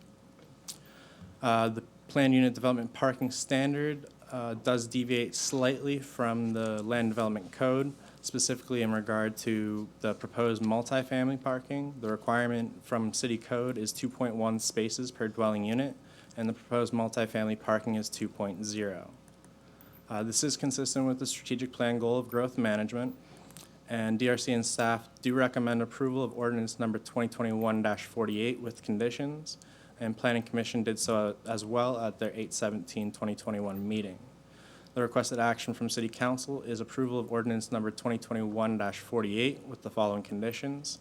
The first being that multifamily parking must meet the requirements set forth in the LDC.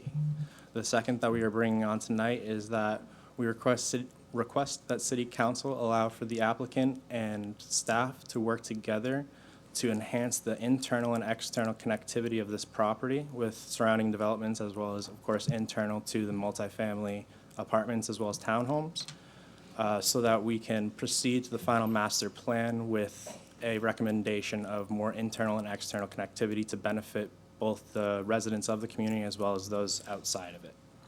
I do have a couple images that I would like to show before we proceed to any discussion. The first would be the map of the, yes, that's perfect. This map before you, if we can zoom out a little bit, is showing the overall connectivity that is proposed. Can you turn it a little bit so that Jones Road is facing, yes, keep going, perfect. Okay, so before you are the proposed roadways that we are working on with the county in terms of development. These are projected throughout the city and the county for connectivity in this general area. So as you can see, we do have, of course, South Narcoossee Road, which, as has been highlighted before, does have congestion problems in terms of how people are perceiving it, that is. Of course, if you do look at the actual rating from the Osceola County roadway infrastructure, it does still level out as a very compatible road with the density that it does surround it. But we do understand that there has been some outside grievances with the type of density that has been surrounding Narcoossee.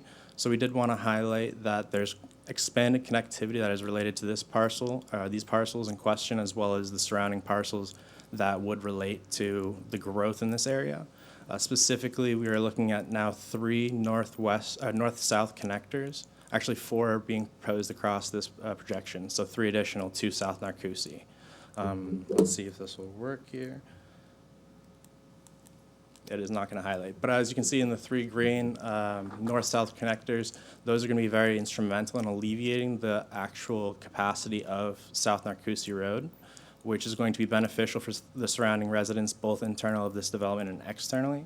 And this is part of why we want to discuss with the applicant further and identify better ways to enhance this connectivity so that we can demonstrate more catchment of the internal PUD to the east and allow for less density across the South Narcoossee Road area.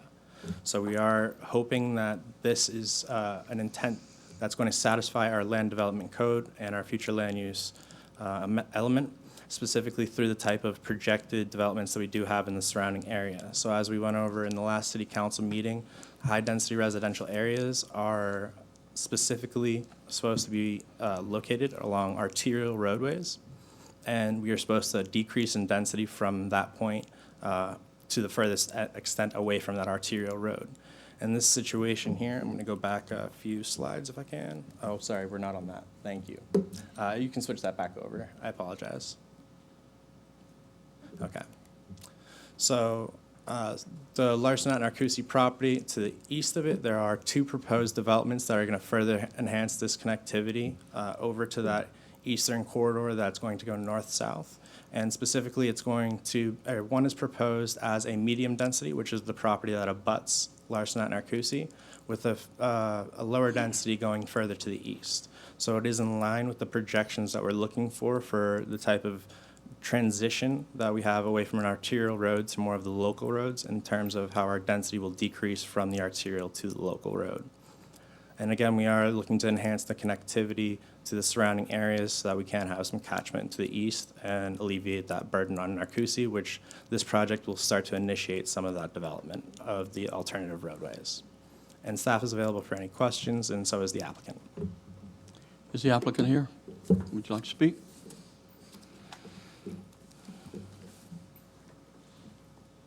Yes, sir, Mayor. Thank you. My name is Becky Wilson with Lowndes Law, 215 North Eola Drive, here on behalf of the applicant, Green Slate Land. We have a presentation, if it can be pulled up.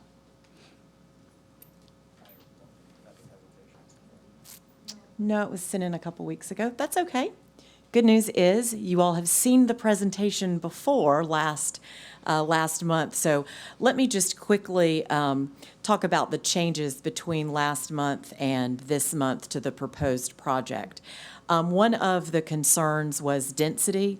So we have reduced the total units from 461 to 436. We've reduced the townhomes just by a single unit, but we've reduced the multifamily from 320 units to 296 units.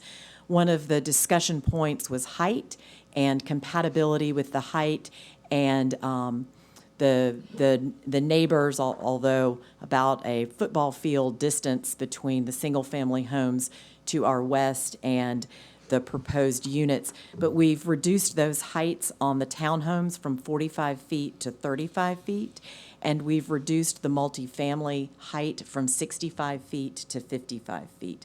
So that gives a gross density of 13.94 units an acre. I just want to point out that when we look at the Narcoossee corridor and those apartment units that you typically see in Orange County and in the city of Orlando, they have densities between 25 and 35 units per acre. One of the questions was raised, why apartments? And we did some research, and we went all the way back to 1981, and I'm happy since we have a projection, if we want to put it up there, because you all are very familiar with these apartment buildings. But from 1981 to today, there's only been one market rate apartment building built, or apartment development built in St. Cloud, and that's the Soleil Blue luxury apartments built in 2001. So there's been one in over 40 years, or about 40 years, and none in the last 20 years. And as you all have seen, your city has gone through a tremendous amount of growth, both with people attracted to the city of St. Cloud and also with an increased employment base. As was mentioned, we'd like to request that council approve a 2.0 parking ratio per unit. We included, and I know that it is in your package, a study which supports going all the way down to 1.83 per unit. We're only asking to go to 2 per unit. The code allows this to be approved by the city manager since it's it's right at 10%, but at the last meeting, he asked that this be something that you all consider. We agree with staff's last condition of approval related to connectivity to the east. And what you see is that your staff is trying to create a parallel corridor to Narcoossee Road. And that's really the best way to eventually alleviate traffic on Narcoossee. To not build in St. Cloud does not solve the Narcoossee transportation issue. You all have people who come to work in St. Cloud, and they are traveling to Orange County and the city in order to have a choice to live in apartments. So we agree with that. I'm happy to answer any questions that you all may have, and if I could just have the opportunity to address any concerns from the residents. Thank you. If you'll stay close. Okay. Madam Clerk, I think we had one comment for the record that was mailed in. Could you please read that? Thomas Lord, 2212 Summer Ray Court. Hello, I'm submitting comments for tonight's meeting on the subject of larceny at Narcoossee. Council members, unfortunately, I am unable to make come to this meeting in person, but I would like to submit my comments for your consideration. This project was originally presented to as commercial.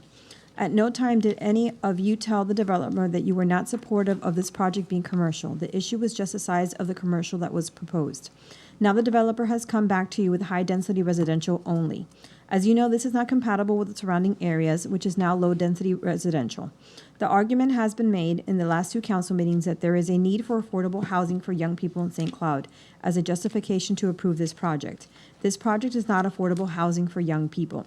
The developer's representative stated that the apartments would start at $1,600 a month and the townhouses would start at $300,000 and go up. Nowhere in reality is that affordable housing for young people. You have heard from the community and how they feel about this project. They overwhelmingly do not want 4-story apartments on Narcoossee Road. Please do the will of this community and vote no on this. Thank you. Thank you. Stephen Hobbs.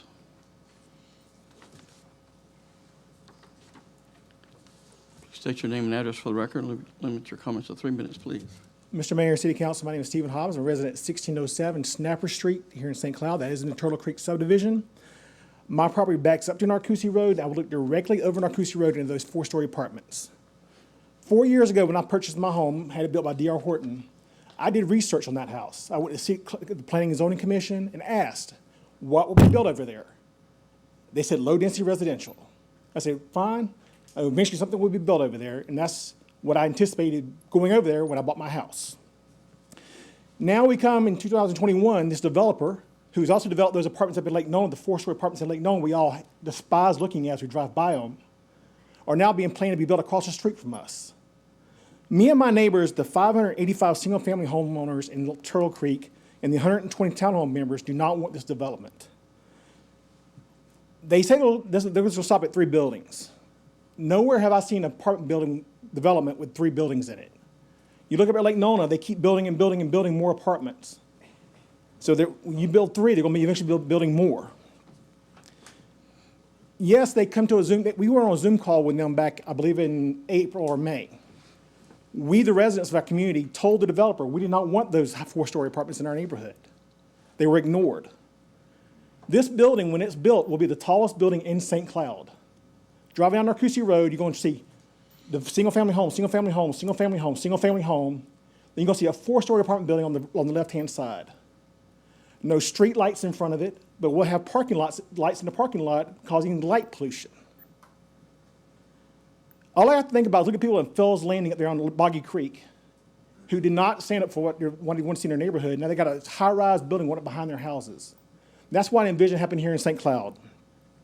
We, the residents, and I'm not alone here, several of my neighbors down the street from me are in here with me now, we strongly oppose this. We are the ones who live in this community. We're the ones who pay taxes in this community. We're the ones that send our kids to schools in this community. We are heavily invested. I am building a pool in my backyard now, $65,000 pool I just built before I found out about this. Now I'm invested in my community to look out on a 4-story building. And no matter what these people are telling you, I'm going to see it from my backyard. And I bought my property because my beautiful backyard has this beautiful oak tree behind it. But now I'm going to look across the street, I'm going to see a 4-story, probably teal-colored apartment building that does not fit with anything we have here in St. Cloud. I ask the City Council, please, please think about the citizens of this community who are opposed to this. And I know I'm almost universally opposed to this, and vote no on this development and stand up for the residents, not the developers. Thank you, Mr. Hobbs. Ms. Damke, Betty Damke.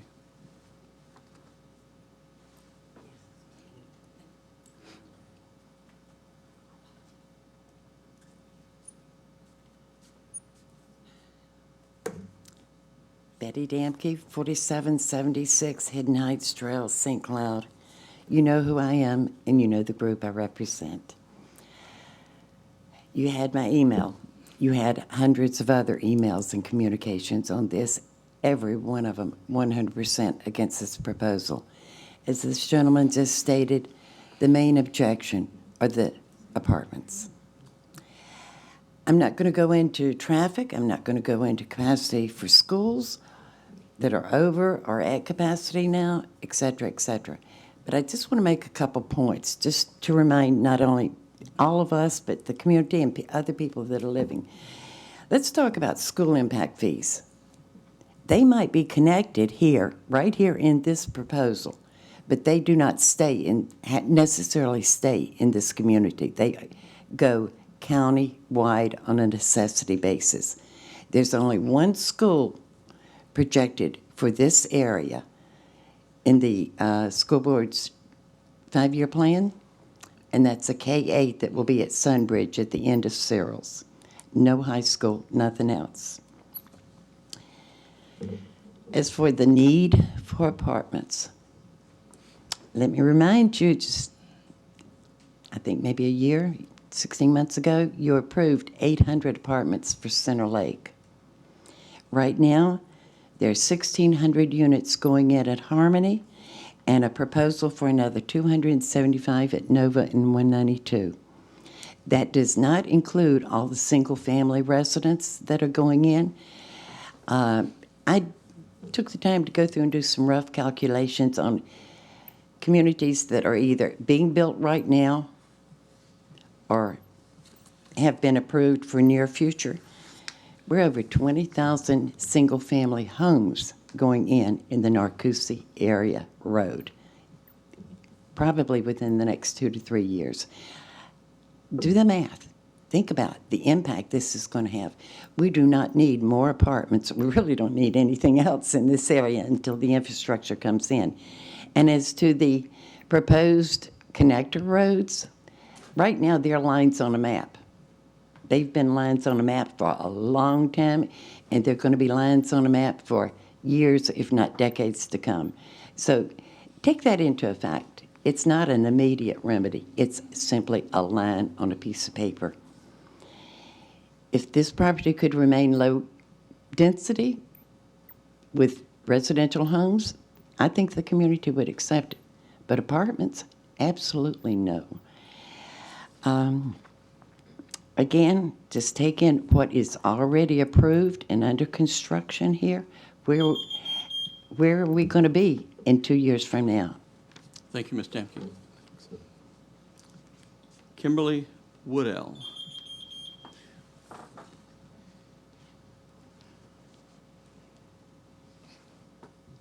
Kimberly Waddell, I'm 5261 Villa Rosa Avenue, St. Cloud. I spoke before you last time, and as we discussed, you pointed out the impact fees that we get are not as much for apartments as they are for homes. Those impact fees go out throughout the county. Very little of it stays here. As your own people who work with the Osceola legislative effort, Mr. Newstreet pointed out, we're always looking for funding outside of here because they aren't enough. So you're going to take smaller numbers for an extra 296 apartments. Buying a home is more affordable than renting. If you think you can rent a home and save enough to buy property later, you are sadly mistaken. Mortgages are less than $1,600 a month, and I understand not everybody has a down payment, but there are programs available. People who own homes are not transient. According to the Mortgage Report's website, in 2007, the average time spent in a home was 6 years. In 2016, it is now a decade. What's it now in 2021? People are staying in their homes longer. They are not selling their homes to move into an apartment.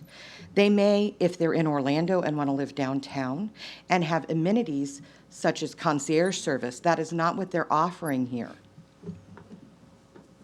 While growth is expected, agricultural and low-density homes right next to a high density does not make logical sense. It should go agricultural, low, medium, and then high.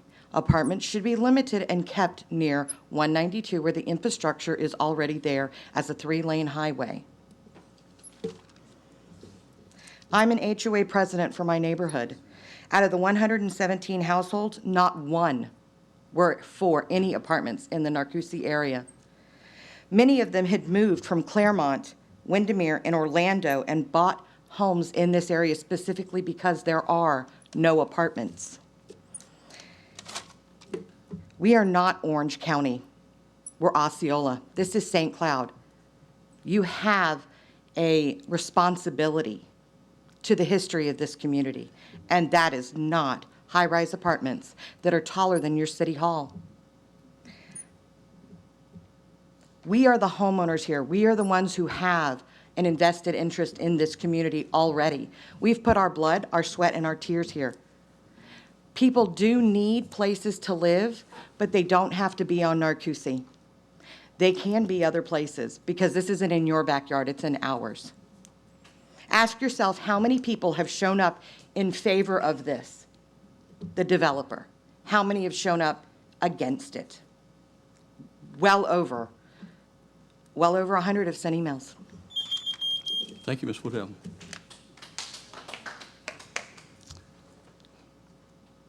Nanette Douglas.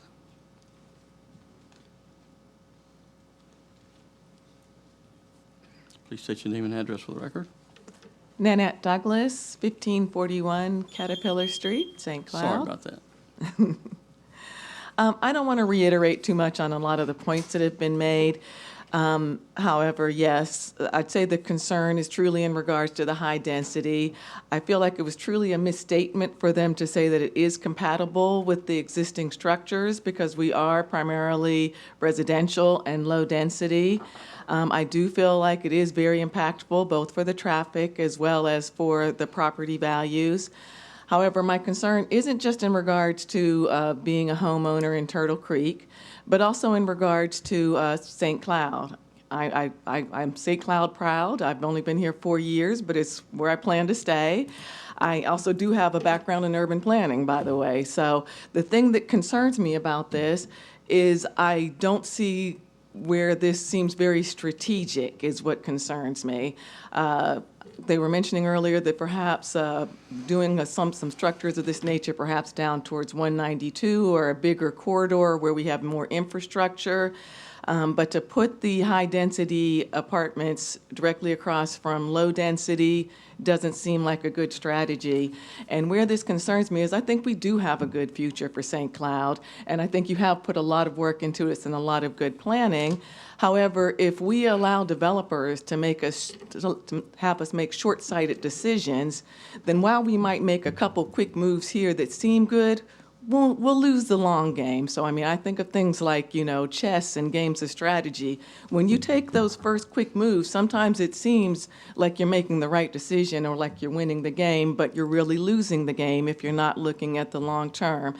And I think with the infrastructure that's still developing in the area, with what we currently have in place off of Narcoossee, that to make a move right now to put the high-density apartments across from residential or in those areas where we also do not have the infrastructure for it, we also don't have the traffic control for it. It's also been mentioned in terms of the schools. I just don't see the strategic planning there. And I know earlier today we gave acknowledgement to our planning department, and I'm sure they're doing an excellent job. However, sometimes I feel like that perhaps what's going on is we have the developers come in and sell a bill of goods that cause us to get short-sighted, and I just don't see this as a product that's going to cause us to win the long game. Thank you. Thank you, Ms. Douglas. Cheryl Durham, is that correct? Good evening, Mayor, Council members. My name is Cheryl Durham. I live at 5225 Casey Durham Road in St. Cloud. The only beautiful thing about that project right now is that I can still see the land. There's nothing in my way from my backyard. 30 years ago, when I moved to this town, there was nothing but cows and dirt roads. I understand things have to grow. But the council, with the decisions they've made along with the county, have destroyed my retirement.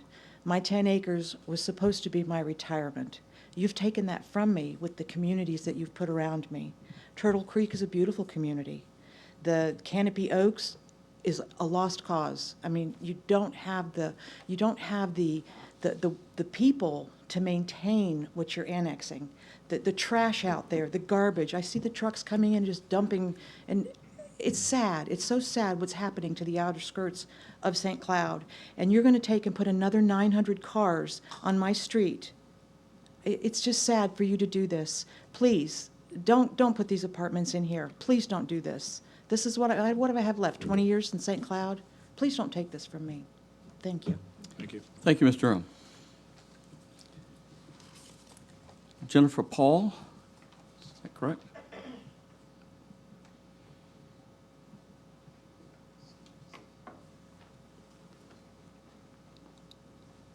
Good evening, Mayor Blackwell and council members. Could you state your address? I'm sorry. Jennifer Paul, 1414 Louisiana Avenue, St. Cloud, Florida, 34769. I grew up in Narcoossee, and today I stand before the council and ask that you oppose the approval of the developer's request. My family, Paul family to be exact, has been in the Narcoossee area since 1951, and we have seen the changes come over the years from dirt roads to houses, and more houses. There is a lot of history in the Narcoossee area, and majority of the Narcoossee residents love the trees that surround them that give beauty and provide privacy, not to mention the wildlife that visits our backyard every day. When I ask people why they want to move to Narcoossee, they will tell you to enjoy the peacefulness of the rural life. It proposed there would be 320 multifamily units up to 4-story complex, not compatible with what we know Narcoossee to be, a small rural town. Back in the day, you couldn't get people to move to Narcoossee, and now Narcoossee has become a hot spot. Let's stop jamming new development down the throats of residents because developers want to buy and build up every piece of green property for sale.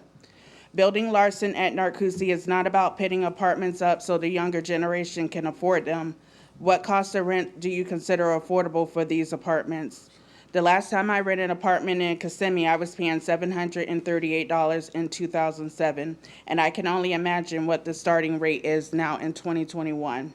I am a part of the younger generation, and I would rather buy a home than pay the price of what rent cost is today. And not only that, but rent can also increase as years to come, and then they still wouldn't be able to afford them, and that will lead to evictions and vacant apartments.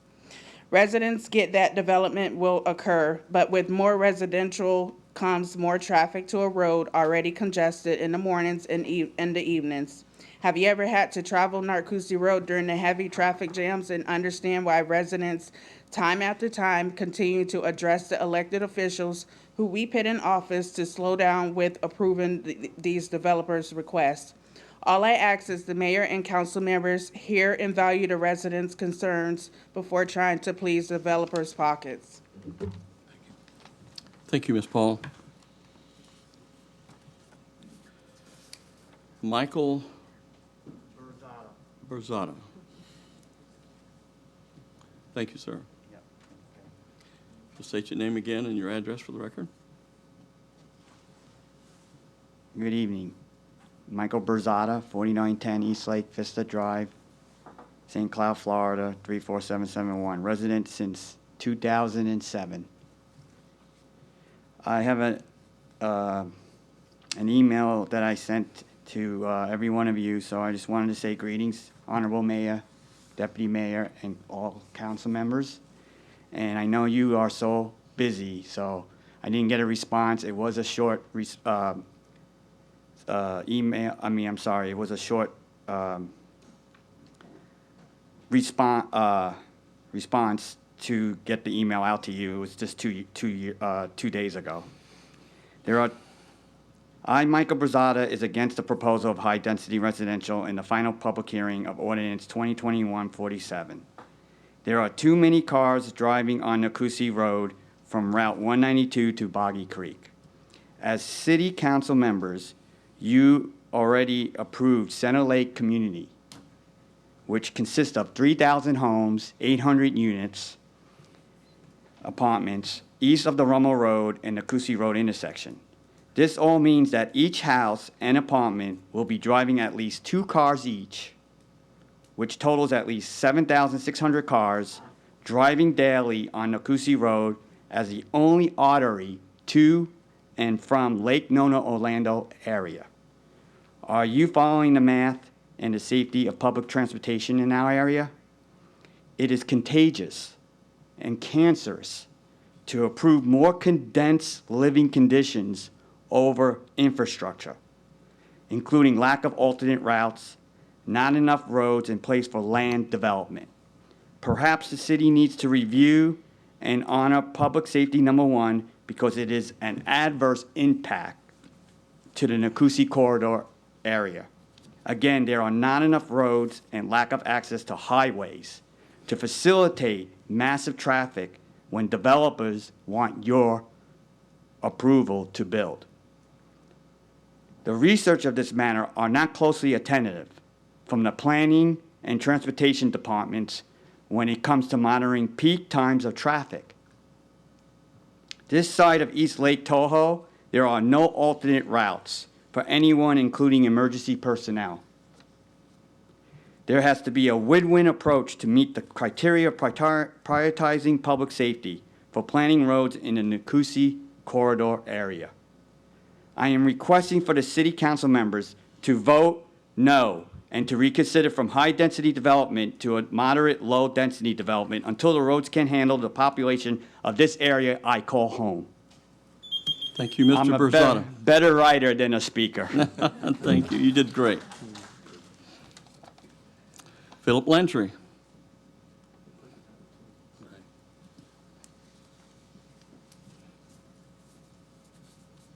Well, I already said pretty much everything I needed to say earlier about my concerns with the zoning changes.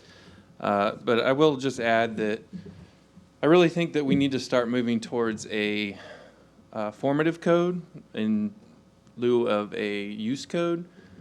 The use code is antiquated, and with this particular development, originally there was commercial mixed in, which kind of makes sense, right? I mean, when you have commercial mixed in with residential, it allows for you to have businesses mixed in with that community, which means people in that community might work at those businesses. They might have kids that work at those businesses, right? So those kinds of communities where you can actually integrate commercial and civic spaces and parks and things like that makes sense. But when they come and they take away all the commercial and they want to do high density residential in an area that, it just doesn't fit in formatively. Everybody here has spoken on that. And I think, moving forward, as you look at projects like this, you really need to consider what is the future of the area, and will the area grow the way you want it to, or, you need to sort of steer that. I mean, you guys are the ones that are ultimately the ones that are speaking for these citizens behind me. And besides that, you say that you listen to the citizens. Well, there's a lot of them here that say they don't want this project. So I hope that you're listening to them, and I hope that when you make the decision, you make it in the best interest of the city, of all the residents here, and the future, to make sure that we are growing responsibly in a healthy way, and that it is good for our economy, it is good for our environment, and it's good for the residents that are here now. Thank you. Thank you. Is there anyone else that wants to speak to this item that has something new to add? Please step forward.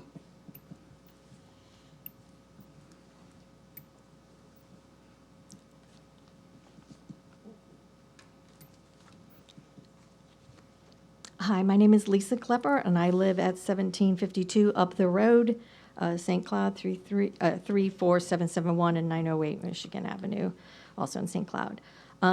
Just a couple of things. I agree with everybody on the no more high density. I don't want to beat that one to death, but the other thing is I'm curious, have we resolved the issue with the fire truck not being able to reach that high? I understand that they'll have sprinklers in there, but that's only going to help you if there's a fire is the issue that the police department or the fire department needs to go and get somebody out. If there's some other kind of catastrophe, and I don't even want to say anything because I don't want to make anything happen, but how would you get people out? We have to really think about that. We have to think about our, if you built that, people would be our neighbors, and, obviously we would want to protect them. And then the last thing is, I know they're trying to sneak this in, and we're all concerned about the high density, but if you're going to go ahead and push this through, please make sure that we're not letting them reduce the amount of parking. You know that people are going to come visit at these apartments. People are going to have their spouse, possibly an adult child. You can't reduce the parking down. That can't be even allowed. That's ridiculous. And that's really it. Thank you. Thank you, Ms. Klepper. Is there someone else? Yes, sir? If there's anyone else that plans to speak, would you please come to the front and have a seat? Hi, I'm Mike Kaysen. My address is 1650 North Tyson Road. These apartments are going to be right in my backyard now. So I look out my backyard at 4-story apartments. I'm actually Cheryl's neighbor. I just built this house. 5 months I've lived in it. So now I'm looking at, gonna see this. I just strongly disagree. That doesn't fit the small town look that we're after here. So I would hope you would oppose it. Thank you. Thank you very much.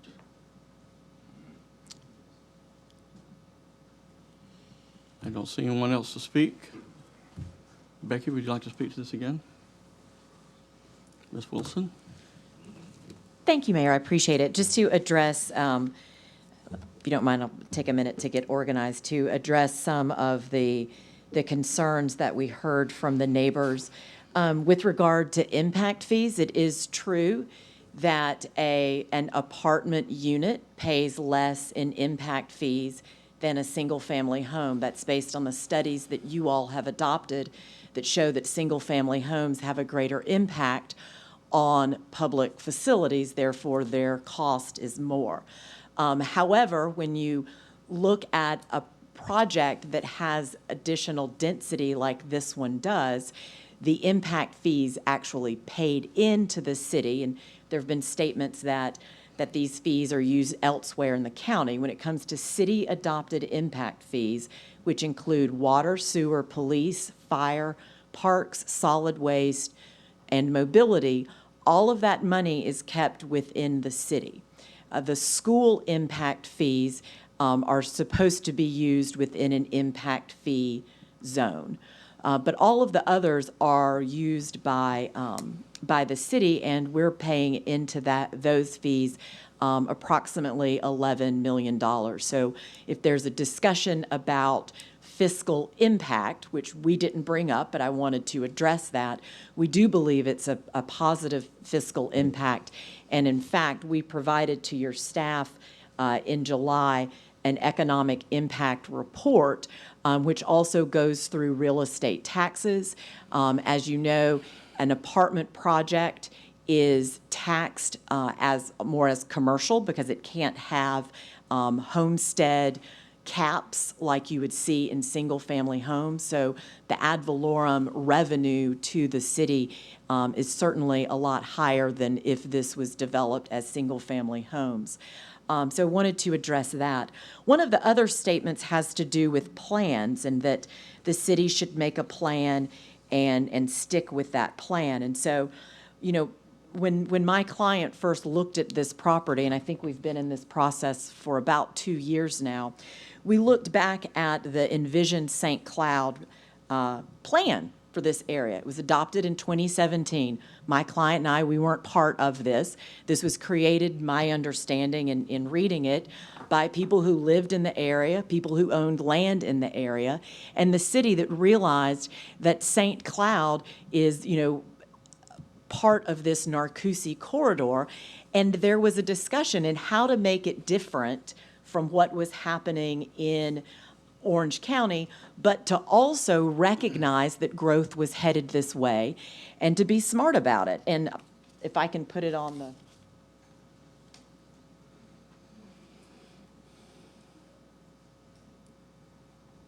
You can keep it, it's your document.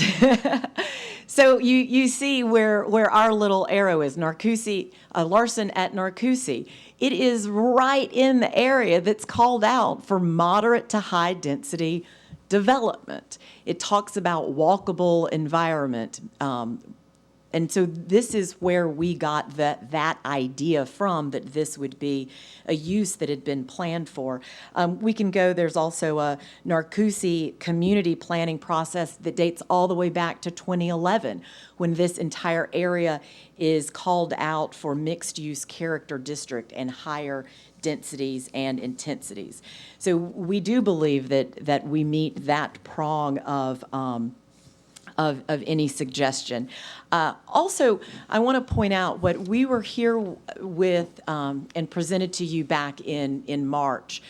We did try to be more mixed use. We pulled the development up onto Narcoossee, right? If you're going to have retail, the retail has to be on the road. You can't pull successful retail back behind a berm. And what we heard was that the city wanted to see something along Narcoossee that looked more like the berm and trail system that is behind or in front of Turtle Creek. So when we came back, that's one of the reasons we can't do retail if we're going to provide this berm. And so I just wanted to walk through. There have been several statements that in my backyard in Turtle Creek, I'm going to see your project. So behind each home in Turtle Creek, which I'm going to have a really, really unpopular statement here, and that is if you do look at a lot of planning books would not back up single-family homes to a 4-lane arterial road that is set to go to 6 lanes. You usually don't put single-family homes on a 4 to 6 lane road. And the way to make it compatible is the original developer created that 50-foot berm in the backyards so that those single-family homes, they didn't look out onto Narcoossee. They were able to look out onto a berm that then has landscaping on top of it. So that is approximately 50 feet behind each one of those homes. There's then, I'm sorry, approximately 50 feet. There's a significant berm there. Then there is 150 feet of right-of-way. Then we are proposing a 50-foot berm. Then we have an 8-foot trail. Again, that is consistent with the plans that the city has adopted, is to keep this type of interconnectivity through a trail. We then have about 60 feet of parking, driveway, parking, and then 20 more feet of landscape. So you're really about 280 to 300 feet from anyone's backyard. That is and I'll put this up, we showed it before, but just for a reminder, here, I'll put on my mask.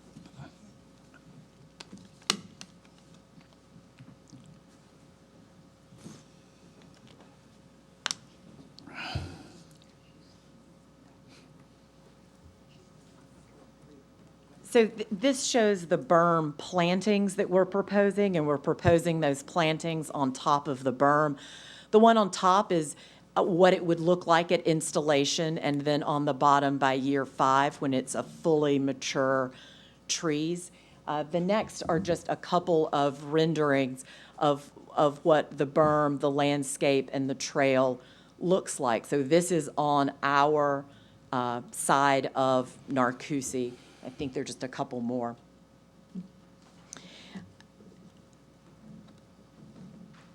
That's good. Thank you. I appreciate it. And let me see. And then it was mentioned by your staff, but we were required when we submitted a comp plan amendment application to also submit a traffic report. And again, although the neighbors may not feel like this, Narcoossee Road operates at a level of service B. There may be a lot of cars, but they're moving through there. We also had well, all right, please. We also have the information from the traffic engineers that Narcoossee Road from 192 to the Orange County line is set for widening to 6 lanes in 2030. So, I mean, there are improvements that are scheduled for this corridor. And again, probably another reason that it wouldn't make a whole lot of sense to put single-family homes up against a 6-lane road. We talked about it last time with regard to the trees. I can pull up a site plan if you need it, but there are some beautiful trees out there, and we've designed a site plan around those to save that. Our residents are going to love trees just as much as people who already live in the neighborhood do. So I'm happy to answer any questions that you all have, and I really appreciate your time. This time we'll have discussion or a motion by council. Councilmember Matheny. Thank you. I made some notes here, so hopefully I can read my chicken scratch. So first I want to say I agree with all of the comments from the audience. These statements that they've had are the same comments that I've had every time this this has come forward before us. And just for a timeline of the project, I know it's kind of been touched upon, but when it first came before council, it was called commercial development. So my comment that I made at that meeting was, it's not fair to call it commercial because it's not a commercial development. It's housing and apartments, and then basically like a Chick-fil-A. Like, that's how much, so I don't know how that got construed into we weren't supporting, we didn't want commercial, but then that's what it came back. It came back apartments and townhomes. So one of the comments I had to make is about this road network program. I agree with the comments that were made. This is lines on paper, and that'll be between, 20 years to who knows when. There's so many demands and needs within the county for road networks. This isn't a prioritized area, so to say that, all these parallel systems are going to come into place, that's not going to be for many, many years. We'll be dealing with the impacts from this development for many years without that. Consistently, as this has come through, I said the density is too high, it's too many units. In the last meeting that we had, it was said, well, we haven't approved apartments in a long time. So I had asked staff also to pull together some information between existing, approved, and proposed in master plans, and there's 3,772 apartments that are on the books. So I don't feel like we need more apartments. Also, when you go 6 miles to the north, you've got a pile of apartments, and I didn't even realize the apartments that are coming in Harmony that Ms. Demke brought up. I didn't even realize that was coming. So, we've got 2,360 apartments that haven't even started coming through the system at the city yet. I agree with the comment that $1,600 for rent, which is what was mentioned in a previous meeting. I don't feel like that's affordable. I mean, I just purchased a new home, and I'll tell you, my mortgage is way less than $1,600. So let's see. So we received, I know I received many emails, and not one of them was in support of the development. And I didn't respond to them, but I took them and forwarded them to the city manager and deputy city manager, every one of them. I just took them and forwarded them. And I'm like, you guys can enjoy these emails just as much as I do. Here you go. So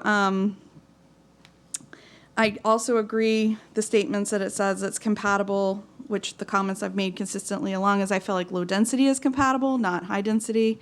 And also, I do believe there's an impact. I think there's going to be an impact to traffic, and also, our water network that we are struggling with as well. So I made a motion to deny this the last time it came before us, but that failed. So I'm hoping my fellow city council members have given this some more thought, reviewed the emails from citizens and the public comment that we received, and hoping we have a different outcome tonight. Do we have further discussion by council? Councilmember Trace. Thank you.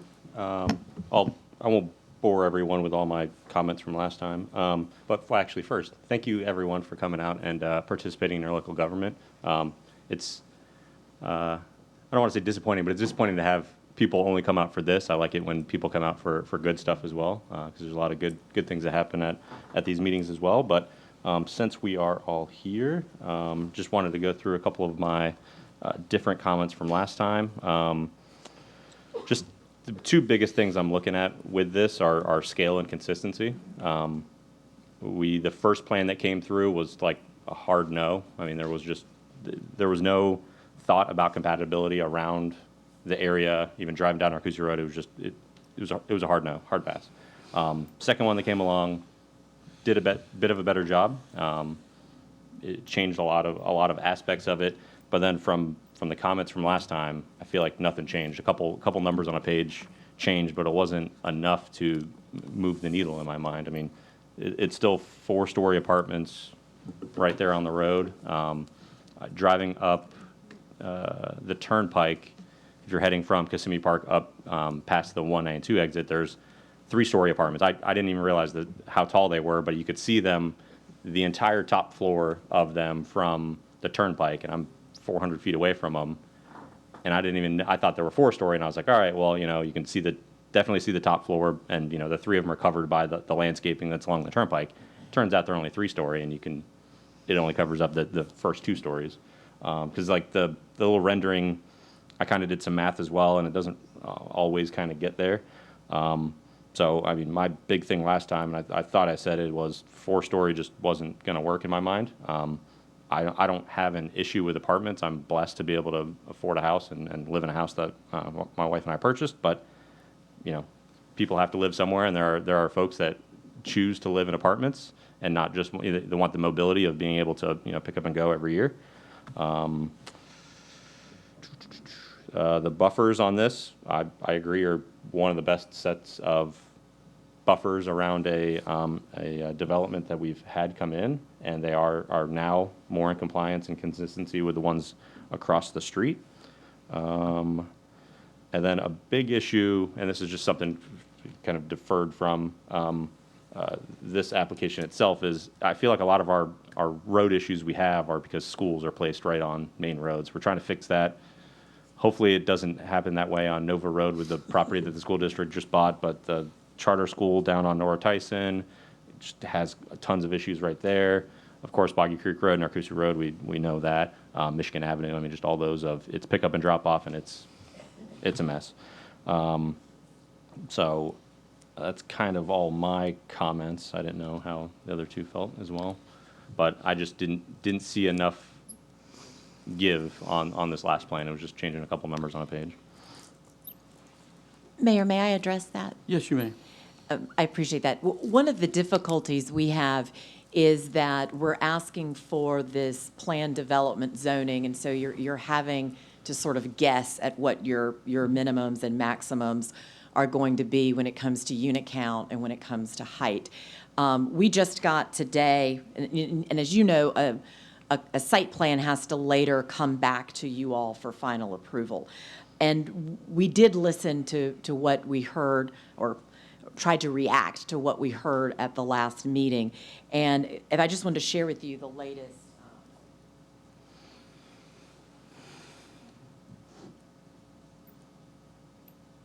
So since it seems to be, I mean, I can show you the rest of the plan, but what I'm hearing is the multifamily is really the topic of conversation.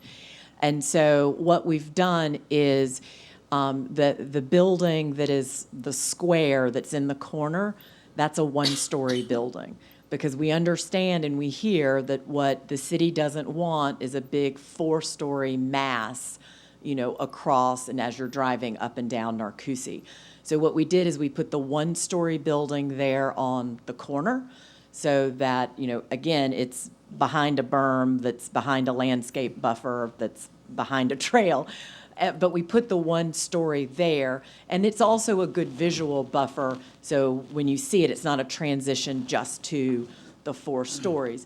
And then we took our 4-story building and we turned it on its side so that, again, you didn't get the bulk of it, you just saw that skinny side of it. So when you look at the linear distance of this piece of property on Narcoossee, there's only going to be one building that's 4 stories in height. That's, how wide is it? 75 feet. How wide is what's the linear of the entire property? So of 1,200 feet, there's going to be 75 feet of it that's 4 stories. So I think that speaks to compatibility.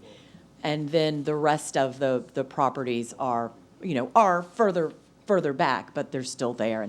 And we just, 4 stories is a big deal to us because that's where we can get the quality developer to come in that we want to have next to our townhomes, because it delivers a product that has an internal corridor and is the luxury with the elevator and those types of amenities. So the 4 stories is really important to us. Along with our pulling together these final plans today, we were only able to get 280 units of the apartment. So again, we keep moving down as we get into the site planning. And I think I got a head nod, so I've got permission to offer that tonight. Similarly, as we were setting forth the townhomes, there were, I think we're at 137 on those. So I think we lost, I think that's 3 more townhome units. So that would be, gosh, down to 417. So again, we came in to this particular one asking for 461, and we can get down to 417 based on our latest site planning. And again, and we can make a condition that we, have the one-story building up front, if that helps with compatibility, Commissioner. Yes. Councilmember Askew. Can I just ask her a quick dimension? Yes. Are you sure 1,200 feet is the right length of that building? It's more like 150 or something. No, 1,200 linear feet being the length of our property on Narcoossee. Oh, okay. That's what. Hang on, Ms. Sir, if Mayor. you're going to speak, you need to come. Sir, if you're going to speak, you need to come to the podium, speak. I thought I heard that the building was 1,200 feet long. Hey there, Isaiah Cottle, I'm the developer and with Green Slate Land, and I reside at 20 North Orange, Orlando, Florida. Could you speak a little louder so we can all hear you? Yeah, absolutely. And so, yeah, sorry, clarification, when she said linear feet, I thought she meant the depth of the property, which is 1,200 feet. What she meant was the frontage, and that is 500 feet. So we're talking about 75 feet of a 500-foot wide. Of just the apartments, the Narcoossee frontage of the entire property is about 1,700 feet. Okay. Yes. Wait. So 1,700 feet Right. is the frontage for all of that you're buying? Correct. 1,700 feet? Correct. Of the 1,700 feet, there's going to be one building. Right. That's going to be 4 stories on that frontage. Yep. And that building is how wide? 75 feet. Okay. So that was even better than what I first said. Councilmember Askew. Which just led to a ton of confusion for me. I don't know what you're talking about. Okay, so if you're driving on the road and you look to your right, you're headed north and you look to your right, we're buying a piece of property. And that property is 1,700 feet of Narcoossee frontage, right? So when Totally you're driving, you see understand that. the property. Okay. So we're talking a lot about how all these 4-story buildings. And so in our site plan, there's only one 4-story building that is on the frontage or close to the frontage. And that building is not long, it is narrow along the frontage, and it is only 75 feet wide. So are you talking the long building? You have 5 buildings there, I see, or maybe more. Okay, there we go. It's still, that 75 feet next to Narcoossee, that's still 4 stories. Am I correct? Okay. And the other one that's farther down there, that's going to be 3 stories, the multifamily? All of the multifamily buildings shown on here are 4 stories, and then there is a 1-story that I just wrote on the plan. Okay. Thank you. Councilmember Martini. Thank you. So multifamily, though, we're talking apartments. I think that's kind of confusing. But, I mean, to me, like, as you're coming down Narcoossee Road, you're going to see the 4-story building. It's not like you don't look over just the instant you pass it and you're like, what was that? You're going to see it, like, coming and going. I mean, Councilmember Trace said he could see the 3-story apartments 400 feet away off of the turnpike, and this is another story. So, I mean, I again think it's too dense, that this needs to stay low-density residential. Mr. Anderson, what are the conditions that have not been met or agreed to at this point that you said with conditions that parking, et cetera? Currently, they're proposing the parking rate for the apartment area for 2.0 parking spaces per dwelling unit, and the code is at 2.1. So that's 2 for every dwelling unit and 1 for every 10th dwelling unit. And then in addition to that, we are seeking to enhance the connectivity both to the internal portion of the property as well to external properties to create more connectivity in the region.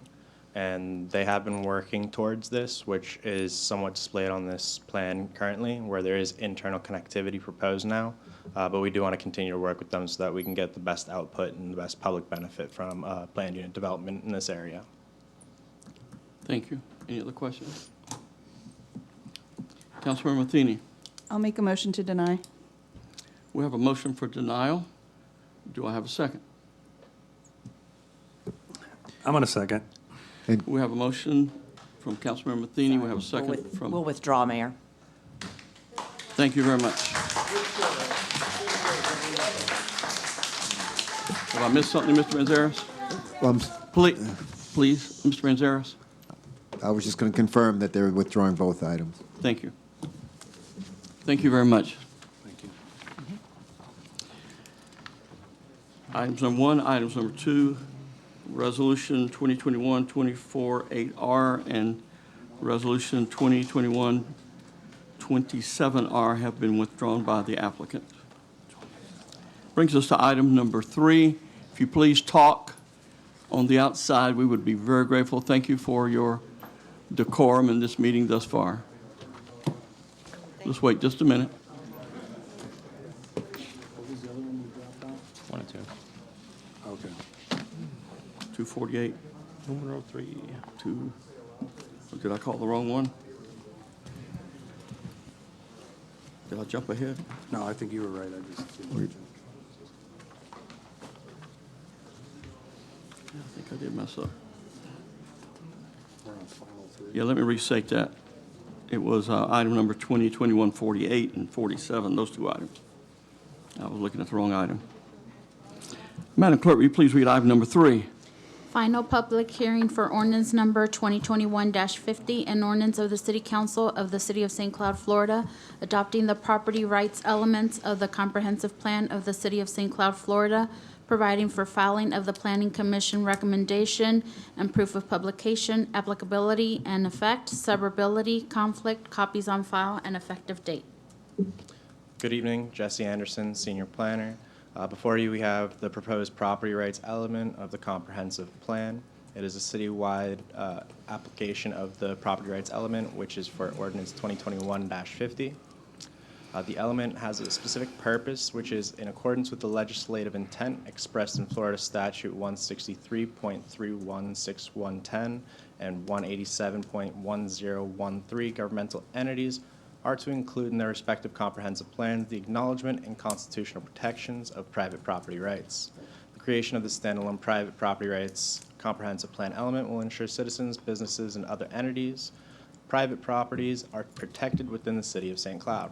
This element of the comprehensive plan is to be the guiding principle by which the city, as it continues to grow, bases its decisions when it pertains to the Land Development Code, city policies, and other applicable decision-making processes on the private property rights of the residences and business owners of the City of St. Cloud. This comprehensive plan element has one specific goal, which is the City of St. Cloud is to adopt and incorporate specific property rights set forth by Florida statutes that shall be considered in local decision-making. There are 4 related objectives for this property rights element. The first, the City of St. Cloud will ensure that the property owners have the right to physically possess and control his or her interests in the property, including easements, leases, or mineral rights. The second is to protect the rights of a property owner to use, maintain, develop, and improve his or her property for personal use or for the use of any other person subject to state law and local ordinances. The third is that the encouragement of property owners to privacy, excluding others from their property, and the protection of the possessions on the property. And finally, the last one is to uphold property owners' right to dispose of their property through sale and gift. This is consistent with the strategic plan goals of growth management and public service. DRC and staff recommend approval of ordinance 2021-50, as did Planning Commission at their 8/17 meeting, and thus we request that City Council approve ordinance number 2021-50. Staff is available for any questions. Thank you. Thank you. Would anyone in the audience like to speak to this ordinance? If not, we'll have discussion on our motion by council. I move the adoption Are you going to speak to it first? I move the adoption of ordinance number 2021-50. Second. I have a second from Councilmember Matheny. Madam Clerk? Councilmember Askew. Aye. Deputy Mayor Trace. Aye. Councilmember Matheny. Aye. Mayor Blackwell. Aye. Motion carries 4-0. Brings us to item number 4, Madam Clerk. Final public hearing for ordinance number 2021-57, an ordinance of the City Council of the City of St. Cloud, Florida, closing, vacating, and abandoning the right-of-way located east of Whistler Court and north of 10th Street, specifically described in the body of this ordinance, providing for suburbility, conflict, and effective date.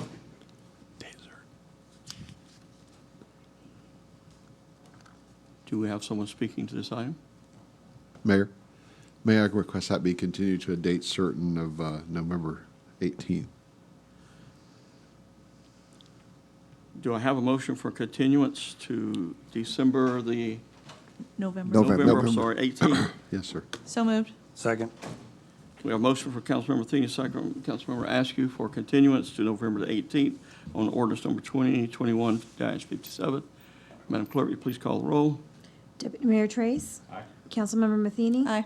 Councilmember Askew. Aye. Mayor Blackwell. Aye. Motion carries 4-0.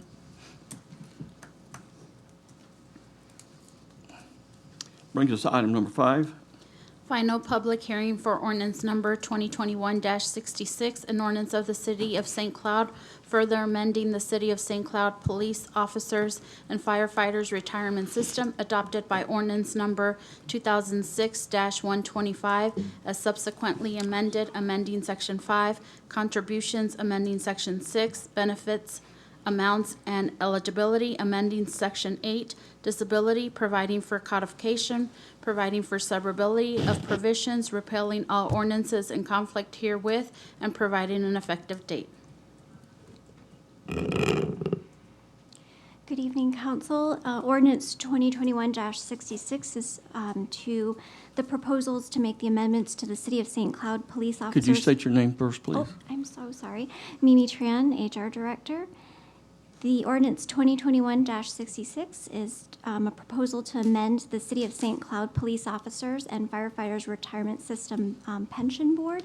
The sections to be amended are Section 5, 6, and 8. The benefit amounts and eligibility, the current normal retirement age currently is the earlier of the attainment of age 55 and the completion of 10 years of credited service, or upon completion of 25 years of credited service. And the current accrual rate for each year of credited service is earned at 3.75%. The proposal is to decrease the year's credit service to, from 25 to 20 years, effective 10/1 of 2021, and to increase the accrual rate from 3.75% to 4%, effective 10/1 of 2020, and this is for the fire members only. This will also apply to Section 8 for disability. The current accrual rate for each year of credited service earned is at 3.75 for members who are totally and permanently disabled.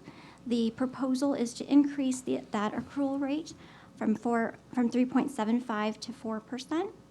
The effective date for this is 10/1/2020, also for fire members only. In order to make this happen, the contributions would need to change. Current members currently contribute 5.55% to the fund. The proposal, based on the actuarial report, is to increase the fund contributions from 5.55% to 12.62%, and this would be effective 10/1 of 2021, and this is again for fire members only. There's no cost that's associated with the adoption of this ordinance due to the increase in the contributions. The fire department did complete an analysis of the equipment and gear, and fees appear to be nominal, and staff does recommend for council approval. Thank you. Mr.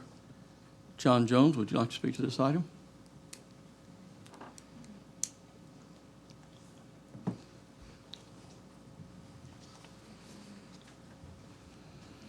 Good evening. John Jones, 900 Minnesota. First, I'd like to thank everybody for passing the contract earlier.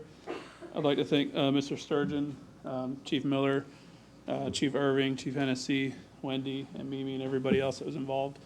All of our surrounding agencies are without contract right now, so we do appreciate everybody that was involved in getting that done.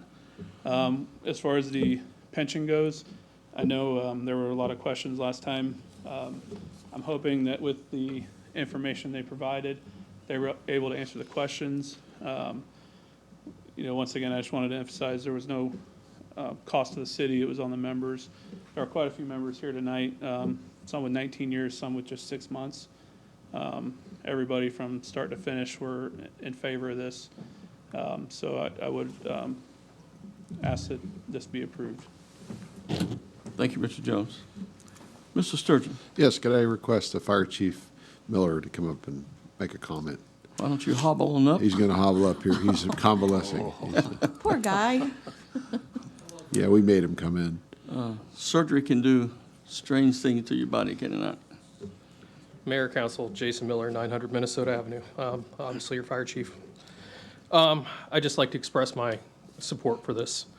After looking at the impact on our long-term planning as far as personnel, how an attrition schedule would fall in, we find very minimal, if any, impact. There will be some training, of course, that'll come in place, but we'd have to do that training anyway, just through a natural attrition schedule.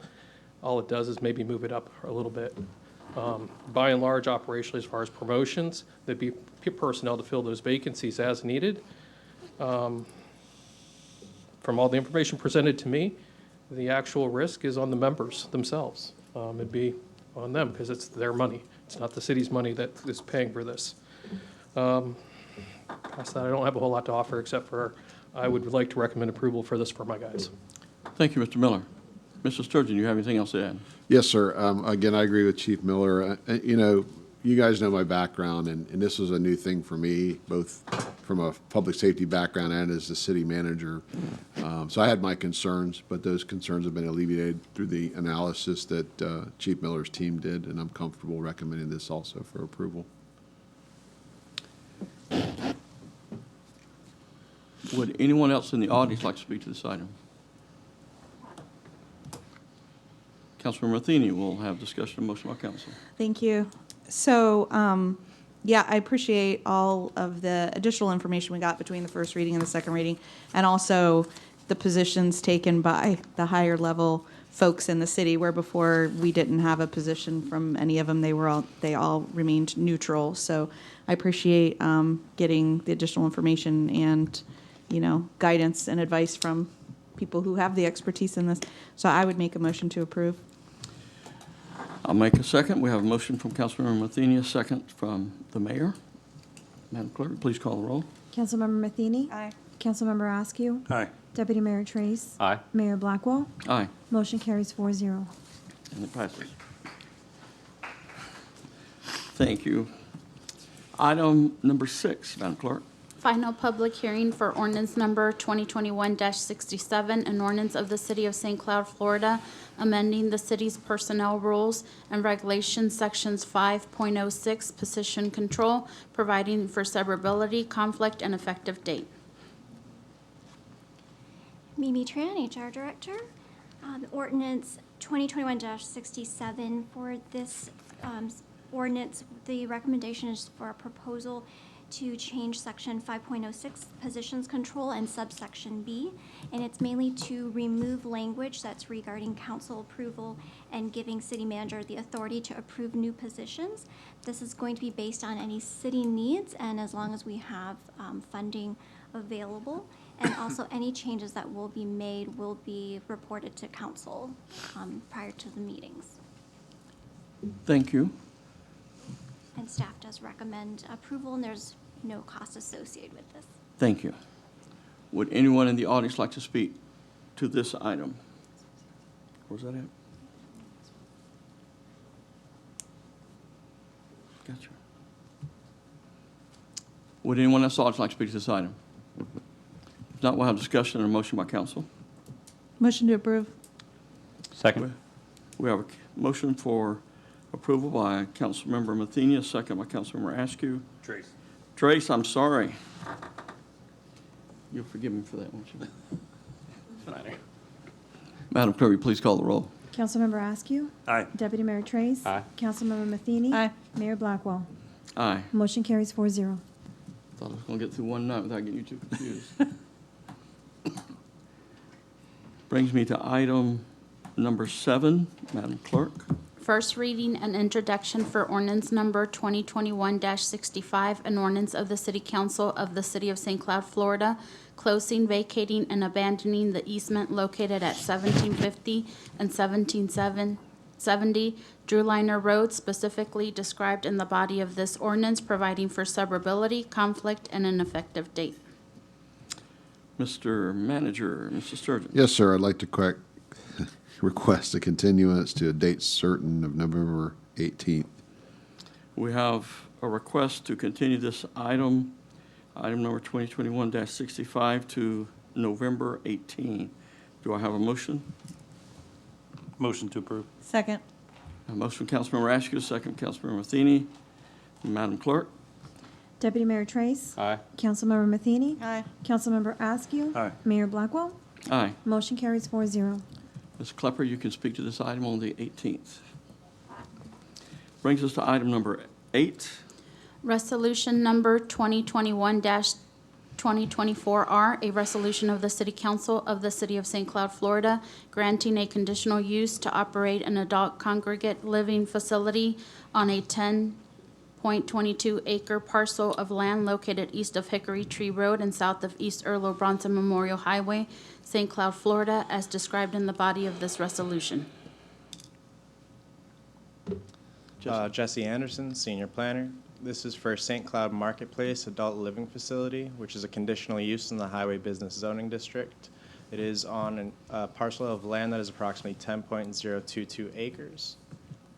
The background for this property in general is that it has an existing future land use of commercial. So with the proposed zoning district, sorry, this is a little incorrect on there. I apologize for that. It has existing future land use of commercial with the zoning district of highway business. It is consistent with the comprehensive plan of housing policies H1.1.1, and the development is compatible with the general development pattern in the area, and there are no adverse impacts on city facilities. Before you is the future land use of the parcel in question, as well as the surrounding parcels. To the west, north, and currently also to the east is a commercial future land use. The map does not currently show the updated commercial future land use of the parcel to the east, but it has been recently amended to be a future land use of commercial. And on the zoning maps, similarly, we do have compatibility to the west, north, and east, again with highway zoning business district, and with a commercial plan development to the south. Before you is the concept plan for the overall development of the site, which does include numerous uses and numerous buildings, with the adult living facility being in the center of the development, specifically to the southern portion of the parcel. And it does have added amenities such as a courtyard, and will have beneficial architectural standards that we are working with the applicant for. This current layout is a general conceptual layout where there may be some alterations through the site plan process. And we are currently working with the applicant, who is very well compatible with the city's intent on making a very well-established development. And right here are the current elevations that will slightly change through non-residential architectural standards. But we do have the north and south elevation, or sorry, north and east elevation, just depicting what the property will start to look like once the adult living facility is constructed. And it is consistent with the strategic plan goal of growth management. DRC and staff do recommend approval of Resolution 2021-224R. Planning Commission also did make a recommendation of approval for this resolution. As such, we do request City Council to approve Resolution 2021-224R. Staff is available for any questions, and the applicant is here as well. Mr. Sturgeon, are you wanting to speak to this? No, sir, I'm sorry. Okay. Would the applicant like to speak to this item?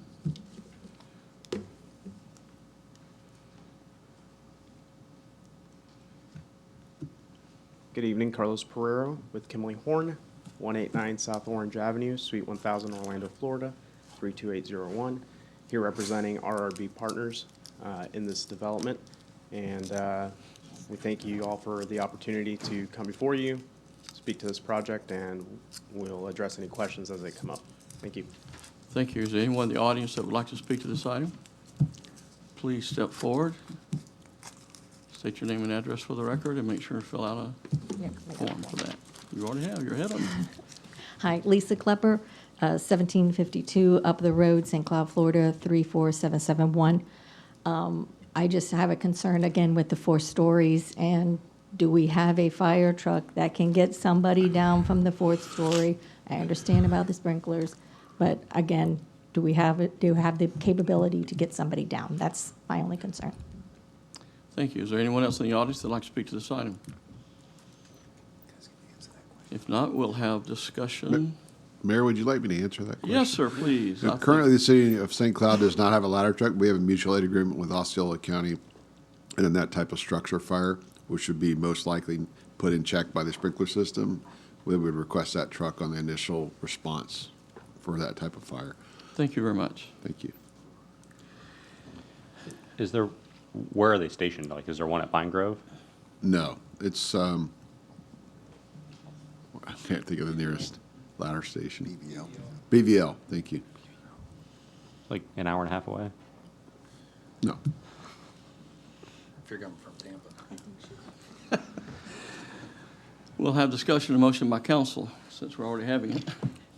Gotta Councilmember finish this one Matheny. Well, first I want to know if Mr. Anderson knows who Alf is. I do. Okay, good. Because Abismael did not, remember? It's getting around. Everybody knows what it is now. Okay, I had a few comments, questions, concerns about the site plan. Can we put the site plan back up? There you go, thank you. So, one of my concerns was about the 4-story building as well. And I asked during my briefing, like, why is everything coming in at 4-story buildings these days? Did we change something, like that everything's coming in at 4 stories? They said no. I guess it's just it's kind of like dentist office and cell phone stores. It's the new thing. But one of the questions I asked during my review was, I thought the desire of the city was to move the commercial buildings up proud against US 192 and not set back. So I asked, why does the site plan have the buildings set back? And so I believe there's some existing city impediments in the way that are causing, I don't know if Ms. Miller is, yeah, there you go, Mr. Anderson. Currently in the Highway Business Zoning District, we do have a 25-foot front setback that is prohibiting the buildings to be able to move forward. But with council's direction, we can start to address that with the applicant and try to move the buildings closer to US 192. Yeah, because I thought the whole goal that we've been hearing for, a couple years now is to make things more walkable, needs to be pushed up against the roads and not set back. So that was one of my comments. The building height, I didn't like the 4 stories. But my biggest concern when I looked at the site plan was, and I don't know if council remembers, Mr. Trace maybe wasn't here, but when Thompson Groves came in to the east, the outpouring of community involvement from Live Oak Estates was they said, it was like, please don't connect Thompson Groves through this parcel into Live Oak Boulevard. Remember, that was a big thing. I mean, all the community came out, and so I don't know if they got notified that this was coming, but I see that we've got a connection now to Tay West Drive. So my thought was, and my request to the applicant would be, can we break the connection to Live Oak Boulevard since you have the connection at US 192 and then connect it to Tay West? Because if you make that connection, you're going to push all those Thompson Grove people through and into this existing single-family, larger type lots. You're going to push, and I don't know the number, maybe Mr. Anderson does, but I don't know the number of units inside of Thompson, but it's pretty substantial. So, and I know none of the access is permitted through FDOT. So, I mean, that's assuming that they can get that connection to US 192. I don't know if they can, but I don't think that we should be making the connection from Tay West through Live Oak based on the community, outpouring that we got with Thompson Groves that came in. Do we have any other discussion by council? Did the applicant want to address that? Yes, would you like to address that?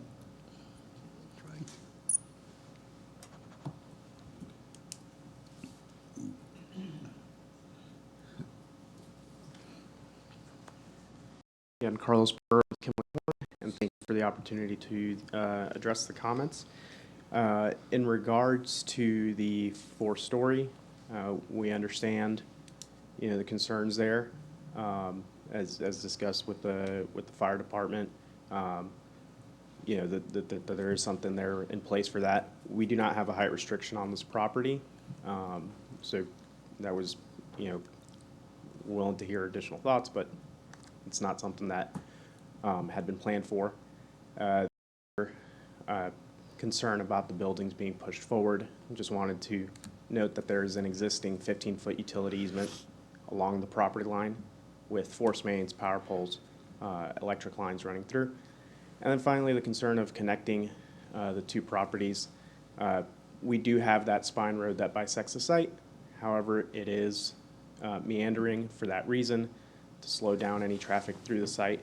And as well, it gives us the ability to provide better fire access for those fire trucks as they can use those wider entrances. DOT, in their initial concerns on our entrance on 192, wanted us to limit the driveway width so that pedestrians don't have to cross as long of a path. So this allows us to provide fire access through those widths there. Thank you. I believe there's a median in the way on Live Oak Boulevard that the fire trucks couldn't come through there, isn't there? And are you saying that 15-foot utility easement is on your property? Yes. Okay. And right now, I can't read the dimensions here. You've got, the buildings are set back, what, 80 feet or something? Do you know what that dimension, I can't read it on here, it's dimensioned, but. You're talking about the total setback from those commercial buildings at the front? Yeah, from the right-of-way of 192 to the front of your building, what's the setback? Like how far back is your building? Looks like 24, I can't read it. Yeah, about 60 some odd feet, 60 to 70 feet.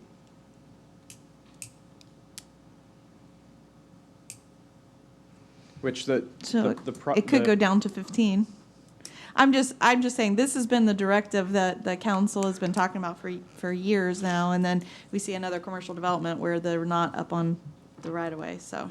So, in my mind, I want commercial to come, and I want it to be successful, and you almost have to have parking out front to show activity in it.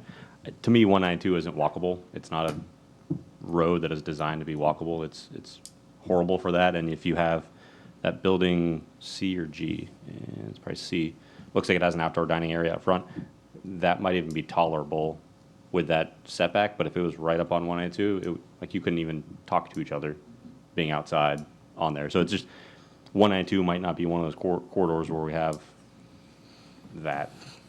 It just doesn't, just stand there for 10 minutes and it doesn't feel good or walkable. Well, I think the point is a lot of people have to walk. It's not that they want to walk. Any other lights? I'm sorry. Any other questions from council? Well, no, I think we need to, doesn't sound like he was agreeing to anything that I brought up, but, I think the building needs to come down to 3 stories, and I would break the connection to Live Oak Boulevard to be consistent with what we promised all the residents inside of Live Oak Estates.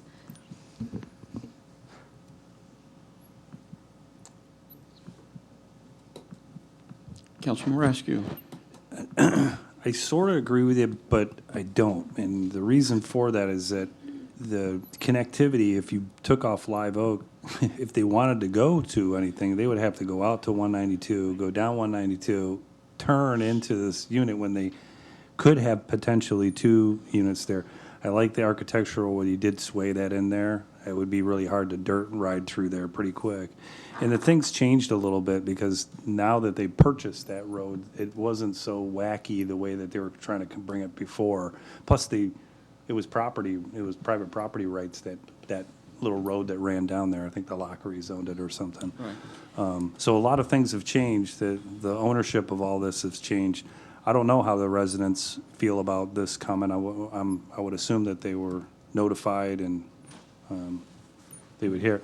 The 4 stories doesn't scare me as long as I know that that's going to stay the way it is. It's not going to turn into an apartment complex, and it's not going to turn into something else that it's not. We need adult care in St. Cloud. I don't need a data sheet for that. You can see it. So I like the project. I'm totally amazed how you can put all that into, and we're getting some commercial out of it, which I'm totally psyched about. How you got all that into 10 acres is amazing. So I guess we'll see where this lays out, but I like the way it's starting out. So I guess I have a question on what commitment was made. I don't know if I was here for that Thompson Road discussion. Well, what Mr. Askew is saying is, I'm not denying that property ownership has changed, but that had really nothing to do with the community inside of Live Oak. When Thompson came in, their big concern was all of these, and I don't know if somebody knows the number offhand, but hundreds of units are coming into Thompson, and their concern was they didn't want it to cut through this piece and tie into Live Oak Boulevard, and we agreed to that as far as my recollection, and also I think Ms. Miller and others recalled that as well, that was the conversation. Unfortunately, I don't know why the Live Oak folks didn't come here, but still that was a big issue that they brought, and we said no connection here, and so then now I'm like, okay, either break the Tay West connection or break the Live Oak Boulevard connection.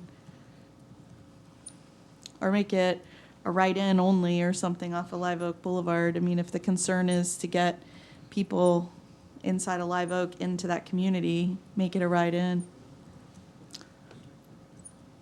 Councilmember Trace, do you have any other issues? I like the project. 4 stories doesn't bother me. We certainly have a great need for adult congregate living, and they enjoy meeting together, fellowship together, doing things together, and the more that they can do that, the more they don't feel isolated. I certainly like the layout. I don't think you'd want to be walking a whole lot up on 192. I think most of the walking and activities like that will certainly be away from 192. So we have any other discussion? Any other questions? Council, if I may just add one thing. The method of advertisement for our public mailings for this project had adhered to our current city code, which did deviate from a request from City Council to incorporate more of a subdivision, and actually the subdivision in totality. And that is because currently we are working on determining the most equitable and inclusive path towards public mailings. So we are looking into trying to adopt something similar to Osceola County, which we have not obtained their information yet. We've been trying to get in contact, but there's been a little bit of a delay. So we wanted to make sure that you were informed about that information. Thank you. How many people were notified? I would have to double check the numbering. It's anyone that was inside of the 300-foot buffer of that area. Right, but it goes this property, and then there's another commercial piece. Right. And then so probably not many people Not got many. notified. Not of Live Oak, probably. I would say a smaller portion than rather the totality of the subdivision, so we did want to make you aware of that. Of course, we did post this in the paper as well and on the property, so there were methods of advertisement for these residents, but we did want to make sure that it's just acknowledged that public notice mailings did not reach the entire subdivision. Any other discussion? We'll have to come back with it, not? Let's move forward. I'd like to make a motion for the adoption of Resolution 2021-2024R. Do I have a second? I'll second. We have a motion from the mayor, second from Councilmember Askew. Madam Clerk? And is that as is presented? Any changes? I'm willing for you to throw in any changes you feel like need to be added at this point. Just didn't know. Got to come back. It's a resolution. That's it. Yeah. No, this is final action. All right. I don't have any additions in. Madam Clerk, please call the roll. Councilmember Matheny? No. Councilmember Askew? Aye. Deputy Mayor Trace? Aye. Mayor Blackwell? Aye. Motion carries 3-1. Brings us to council action item number 1. Resolution number 2021-248R, a resolution of the City Council of the City of St. Cloud, Florida, approving a water and wastewater service agreement from Clayton Properties Group, Inc. for the Crossings, a residential development located in the unincorporated area of Osceola County on the north side of Jones Road, west of Outback Road, east of Wiggins Road, and south of Jack Brack Road, authorizing the city manager to execute the agreement and providing an effective date. Good evening, Mayor and City Council members. Marjorie Craig, Environmental Utilities Director. This is for the Crossings. It's a 142-acre piece of property with 614 residential units. The property is bounded there in yellow, and here you can see it in blue, and the city limits is in yellow. So it's close to the city limits, but not adjacent. So it's in our utility service area, but not within the city limits. So we're coming before you for approval.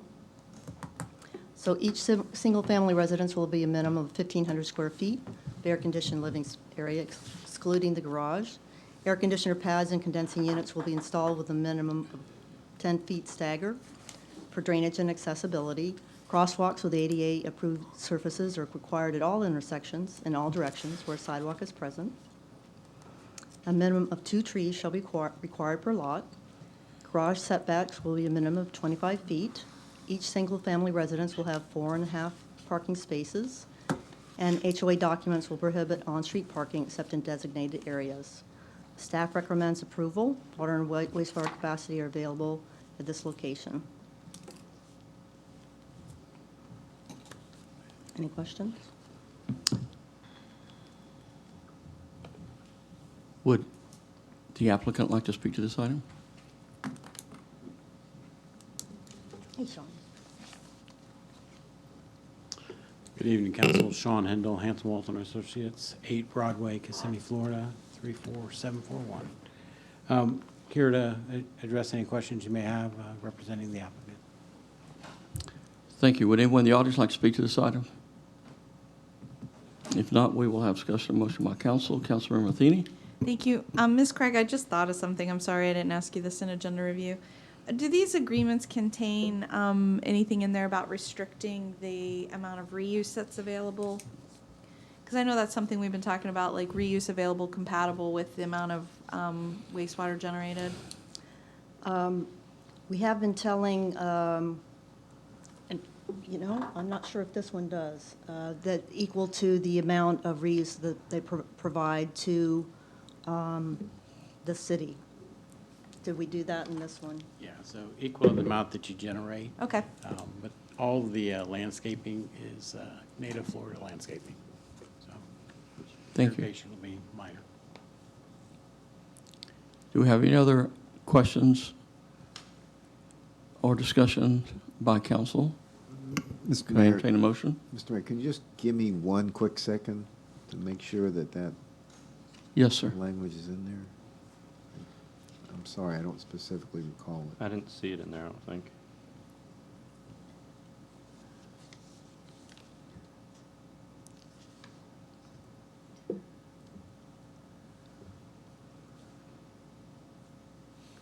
I don't see it in there either. If that's okay with the applicant, we certainly can add that. Yeah, what I would tell you is that we don't have any problem with that condition. If it's not in the agreement, we don't have any problem with it being added. Okay. All right, thank you, sir.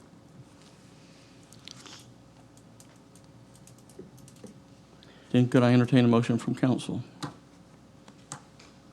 I'll make a motion to approve as revised by staff. Second.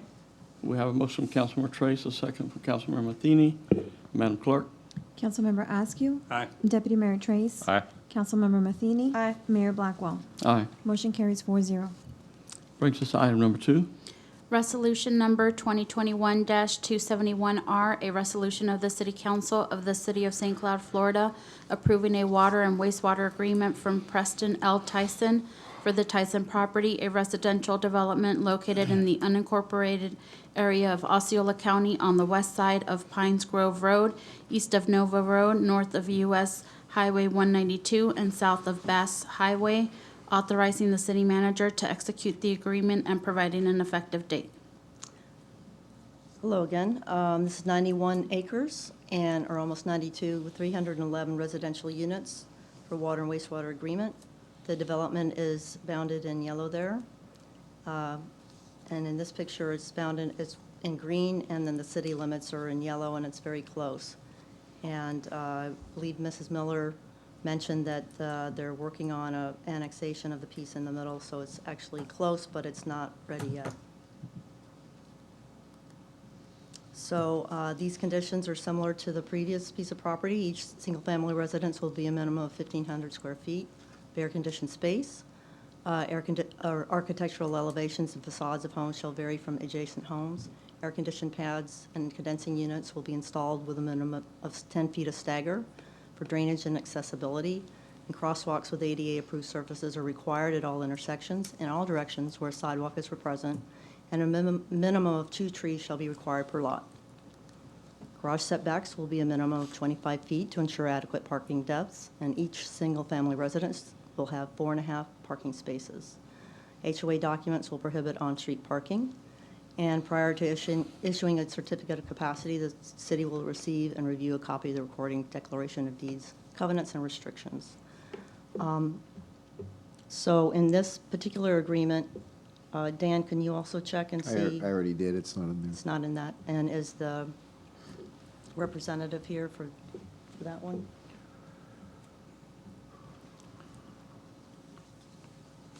So you're recommending approval for water and wastewater? I am recommending approval subject to the same language being put in there. Thank you. Would the applicant like to speak to this Can item? you state that language, please? And the language would be that the applicant would receive reuse water in the same amount of the wastewater that they will provide to the city for their irrigation. Right, and the language we've used in the past is the city shall provide only the quantity of reuse water for landscape irrigation and other non-potable water uses equal to the quantity of wastewater actually generated by the development of the property. That's the language that's been in previous agreements. Yes, my legalese is just not as, I'm better at engineering language, so. Councilmember Askew? So how do you maintain that?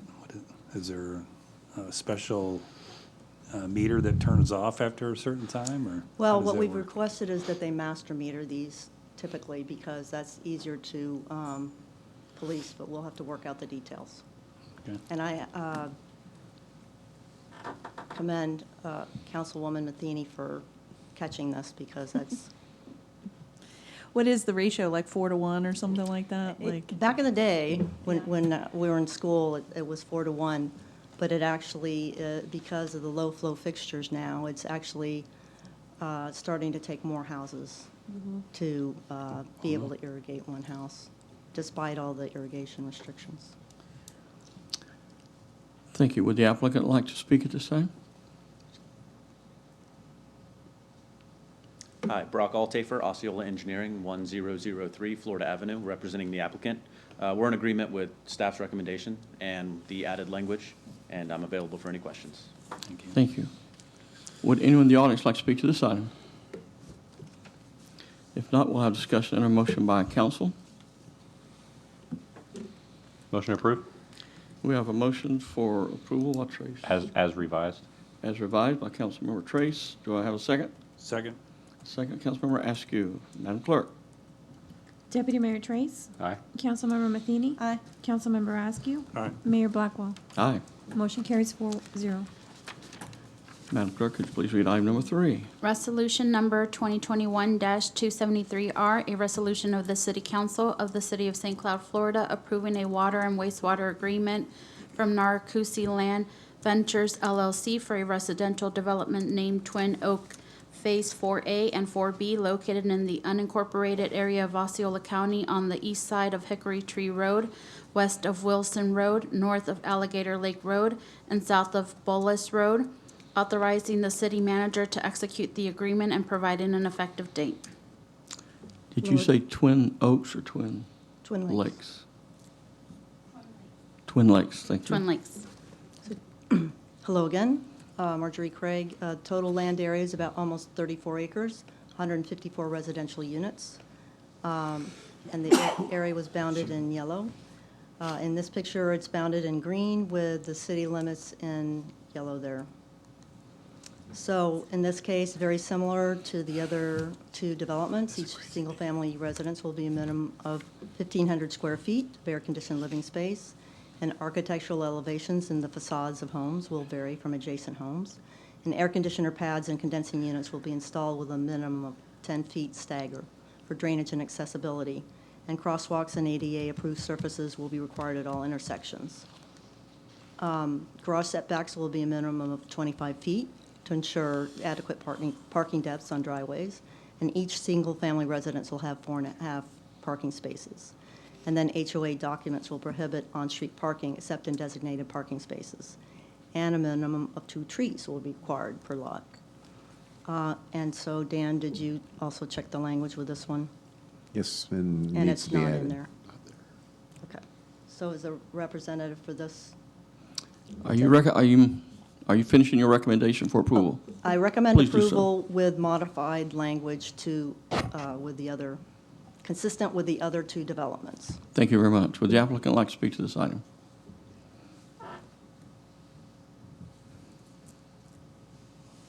Good evening, Mayor, council members. I'm Elizabeth Crane with Gray Robinson on behalf of Twin Lakes. We would appreciate your support in approving this agreement. Thank you with the condition. Would anyone in the audience like to speak to this item? Is she accepting the language? Sounds like it. Oh, okay. Okay, because this one I thought would have a little bit of a challenge because it's already an existing neighborhood. It's just like another phase. So I don't know how you'd handle that. We're going to have to handle it, so. Well, it would only apply to this phase. Right. So I don't know how you do it logistically. So but these neighbors can water their yard, but these can't. I'm not an engineer, so I'm not that smart. Councilmember Matheny. Attorneys with jokes, too. I know. Ms. Craig, on these items moving forward, can you give us a laundry list of the conditions and then either I would check, love to do that. either check it or exit, because each one of these agreements has had different conditions. Like one of them talked about facades, but this one is, you know what I mean? I think if we did a laundry list of the stuff we want and then either check it or exit and it's a consistent format, that would be helpful. I'll do that. But with the amended restriction, the amended language with the restriction of reuse, I make a motion to approve.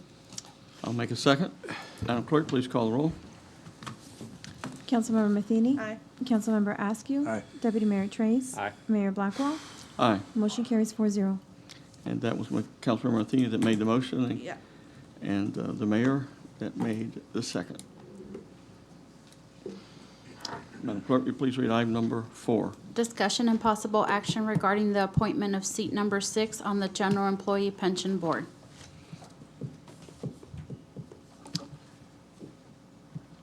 Madam Clerk? Yes, for this, this is seat 4. It expires November of this year, and Scott Stoll is requesting for reappointment of this board, and it's an at-large. All right. Is there anyone in the audience that'd like to speak to this item? If not, we'll have discussion and a motion by council. So moved. We have a motion from Councilmember Matheny, Second. second from Councilmember Askew. Madam Clerk? Aye. Deputy Mayor Trace. Aye. Councilmember Matheny. Aye. Mayor Blackwell. Aye. Motion carries 4-0. Brings us to item number 5. Could you please read that? Discussion and possible action regarding appointment to boards and committees with vacancies on the Recreation Advisory Committee and Historic Preservation Board. This is a seat for alternate 2, and it's an at-large appointment, and you have several applicants here. First of all, would anyone in the audience like to speak to this item? And if not, we'll have discussion. And So they'll attend one meeting and then their term will expire? No, they're seeking appointment for, this will be appointing for the next year. Okay, so this will go till 2022 or 2024? I don't recall. I think they are they? I think they're probably 2-year terms, were they? Yes, I believe they are. So that references to the current term that you're appointed expires in November. Gotcha. Exactly. Okay. Do we have a recommendation or a motion? Did you have your? I have a question. Yes, Councilmember Matheny, I'm sorry, I didn't see your light. I'm confused why alternate one isn't being refilled, because it says that term expires November 2021, and then we have a vacant. Are we doing two, or are we doing one? No, because this is a person that resigned from the board, and then we have a regular appointments coming in February. But her term expires in November? Ms. Silky? Yeah, we do them in February for November. It rolls in with all the other appointments for the whole year. So then then there's no one in that seat from November to February? She'll stay in that seat till February. Oh, okay. Since we have two, it says that we can only have two county, residents, and there's already two. I mean, I know one's a alternate, but I feel like once they move up, then you'll have two county. I would make a motion for Miss Higgins. A second. We have a motion from Councilmember Matheny and a second from Councilmember Askew for the appointment of Sasha Love Higgins to alternate seat number 2. Do we have any other nominations? If not, can we do a voice vote on this? No, you need a roll call, ma'am. I want to do a voice vote. No. You're the mayor. Madam Clerk, will you please call the roll? Aye. Councilmember Matheny. Aye. Councilmember Askew. Aye. Mayor Blackwell. Aye. Motion carries 4-0. Madam Clerk, if you'll address the Historic Preservation Board issue. Okay, this is the same, this is an at-large. This is a person that we had, someone request to remove themselves from the board, and it's a vacant. It's an at-large for alternate 1.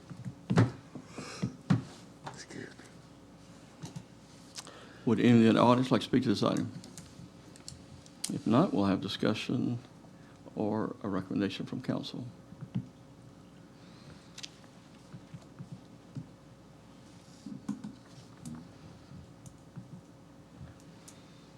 Okay. I'd like to make. Button's working, is it? Yeah, well, that's fine. I'm surprised, is Mr. Estelle not on any committees?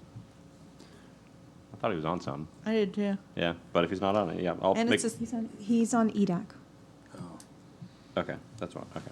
It just didn't show it on here. Okay, I'll still make a motion for Mr. Estelle to be the Alt 1 for Historic Preservation Board. Second. We have a motion for the appointment of Richard Estelle, is that correct?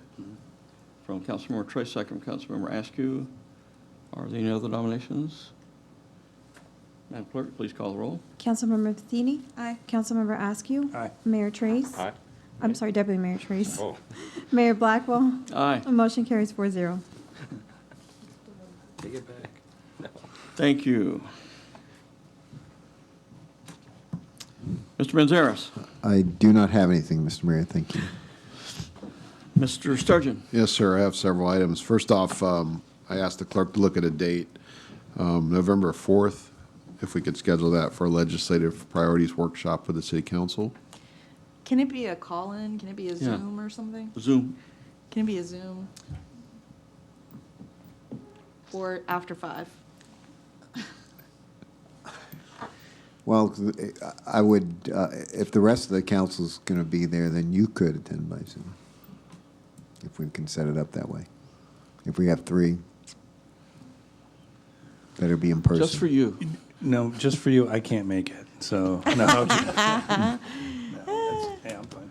I mean, we can't do it on a Zoom call? No, you can't, not at this point. Okay. So you can, but if the remaining 3 council members are present, you can come in and Zoom, What date is it? and you'll owe them a favor. All right. Zoom. And can we do 5 o'clock or? Yeah, if it's at 5, I can come. I mean, it's coming at 3 o'clock is difficult. I can go with 5. All right, that's 3. Reluctantly. We'll do it at 5. Thanks. The second item I have to bring before you is on the 9/23 council meeting, you approved a reduction of fines for 744 Moderna Street to $8,761.98 and to be paid within 30 days. Some issues have come up with the closing They wanted to see if we can get them an extension. The current closing is scheduled for 10/25. And I think the applicant's here. Yes, sir. If he could come up and Would you like to come and address the speak to that? council, please. Make your plea. State your name and address, please. My name's Grant Galloway. My address is 274 Carisbrook, Ocoee. I'm working with the owners to purchase the property and help them avoid a foreclosure. And then, yeah, they had the code violation fees that had been running daily fine for a number of years. So the fees were more than the value of the property. We did agree on a reduction amount, and that had to be paid within 30 days, which is 2 days from now. Our closing date was extended partly because of the bank being slow to respond to payoffs, and also with us working with the sellers to try to find them a new place to live. So if we could get, our closing date now is scheduled for the 25th. If we could get an extension to that date, or just a 30-day extension starting today, I think we could have it all wrapped up by then, no problem. I would recommend a little bit more than the 25th, because real estate, you never know what's going to Yeah, happen. I mean, a in the 30-day transaction. extension would be ideal. I'm okay with 30 days. I'm okay. Mr. Trace? Was this property brought into compliance, and it was just like Yeah, old it's- use? It is in compliance now. I actually drove by I there don't, today. no, it's not. It's, No? the property's not currently in compliance. And what were the issues? Well, the issues were overgrown lawn and a broken window, and everything has been mowed, cut, windows been repaired, and according to the current owners, that was done quite some time ago. But I don't know that they ever called to have code enforcement come back and re-examine. Well, the code enforcement record, and as I recall, and I don't have the whole file in front of me, but according to code enforcement, the property's not in compliance, but that's a different issue. This was another one of these properties that had considerable criminal activity on it, which is part of the reason why we're moving forward. There is a mortgage on this property other than the other one you dealt with recently where there wasn't a mortgage on it, so the city really didn't have the option of necessarily foreclosing on it, because we would have just had to take over the mortgage. So, but that's why we were moving. So, but it's up to the council. I'm fine with 30 more days. Me too. And can we get it, if it's not in compliance, can we get it in compliance? Like I mean, I drove by there today. It's not the nicest house in the neighborhood, but it's not the eyesore of the neighborhood at this point either. The trees, the yard is mowed, the trees are cut back. There's not a bunch of trash or debris in front of the property. I'm not saying that I would want to live there myself in its current state, but I feel like it is in a level of compliance that it's not an eyesore while we work to close on it, and then we'll be renovating the property and reselling it. Mayor, I'll have code enforcement go out and verify. Okay.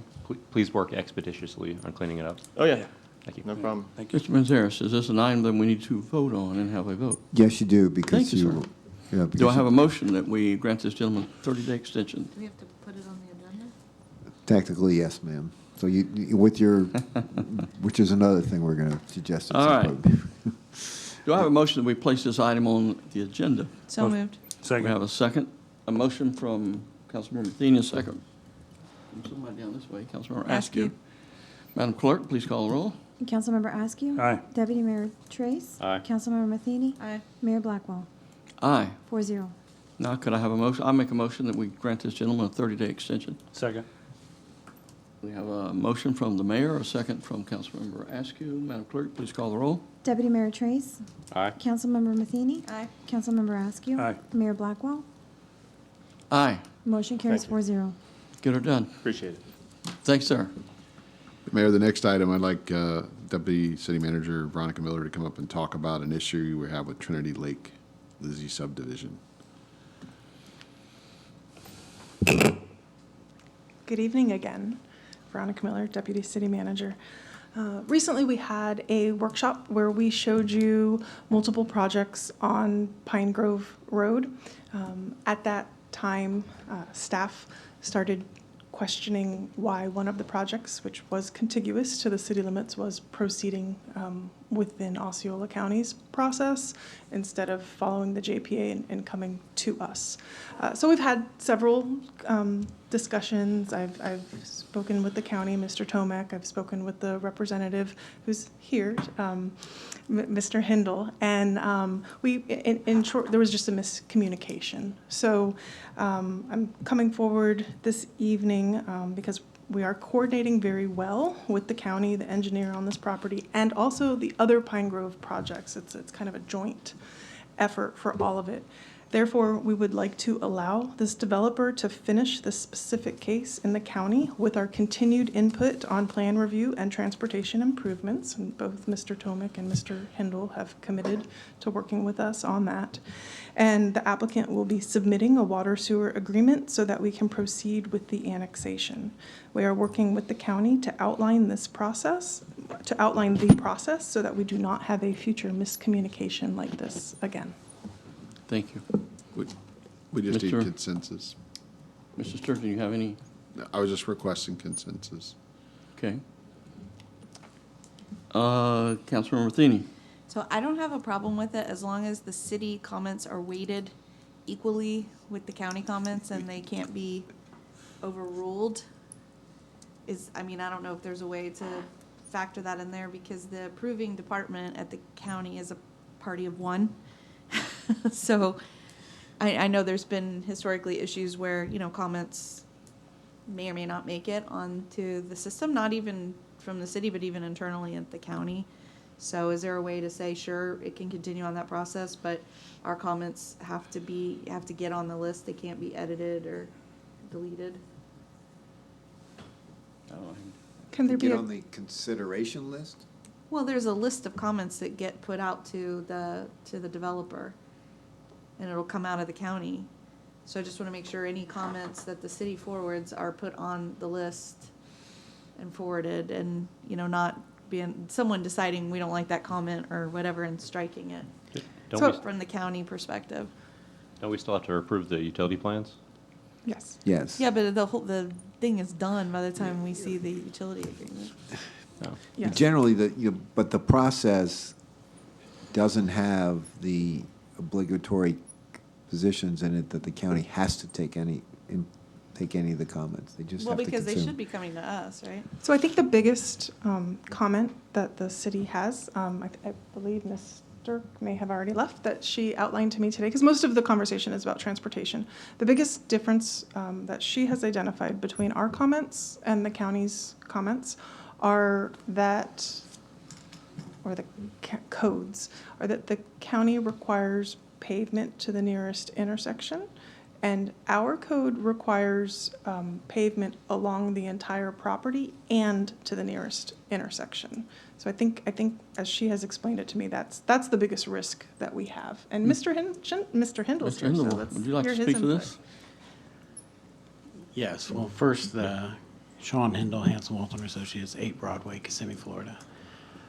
First, I'd like to apologize. I thought I was following the direction that the county and the city gave, and to find out that how it was interpreted by the city and how it was interpreted by the county were two different misses. So I did what the county asked me to do, but it didn't work out that way. As far as the off-site, we are paving the entire frontage of our site. We're actually adding 2.5 inches of asphalt across the entire roadway to bring up the structural number, and then we're building a half section of a future framework road on our property. And the property to the north, because we don't want it to be piecemealed, and there's a property between us and between Pine Grove Estates. So they've hired us, Ben Shoemaker from American Homes for Rent, has hired our firm to design the entire off-site for both projects, and it'll be permitted through the county and built as one project. So Hanover and American Homes for Rent are entering into an agreement to share the costs, and then it'll be a seamless construction. We will be building from our entire frontage from our north property line all the way down to Lake Lizzie Road. And we're going to be improving Lake Lizzie Road as well to a half urban section, but a full 24 feet of pavement instead of the 12 feet of pavement that's out there now.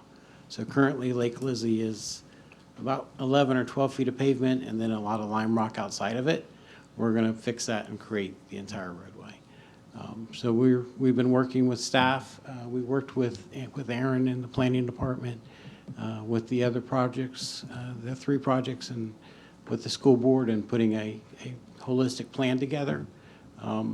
Even though we don't border the northern part, where Pine Grove and the Pulte Homes project border, we went ahead and prepared an alignment for that roadway. We made it just an exercise for my staff, so we did that pro bono just to make sure the entire area was treated properly. So we will work with you, and that comment does not affect our plan at all. We are already doing that. The only thing that we're not doing that is in our transportation improvement program, for some reason, we've had some comments that we have to make improvements at 192, which we don't. In our methodology for the traffic, we have to include all of the development in the area. So we did consider all the other projects that were pending, and they're in our methodology and they're in our study, and we don't have any impacts to that intersection. So we'll be doing to Lake Lizzie, and we'll do the Pine Grove intersection, and we'll do our entire frontage on both roadways. Councilmember Matheny, your light's still on? Well, I mean, that's just my concern, is that the city comments, regardless of this one comment, I mean, more comments could come up, but I just want to make sure that our comments are, and it's not Mr. Hindle's issue, unless we can just email him directly our comments, but I just want to make sure that, you know, city staff comments are equally weighted and forwarded to the applicant. Councilmember Matheny, I have no problem meeting with your staff and working through any comments that they have on the project. Okay. They have our plans right now, and if we need to give additional sets, we'll provide additional sets. I don't know anyone I trust more than you, Ms. Handel. I was just going to say, I think, Sean, will, if you could sit with staff, and I'll get you in office here tomorrow, since I see you more than anybody else. So, Well, you're going to see me again on that one project we brought through a couple months ago, because my elevations didn't work out, so I have to redesign it, so. All right, well, let's talk about it then. We'll talk about it later.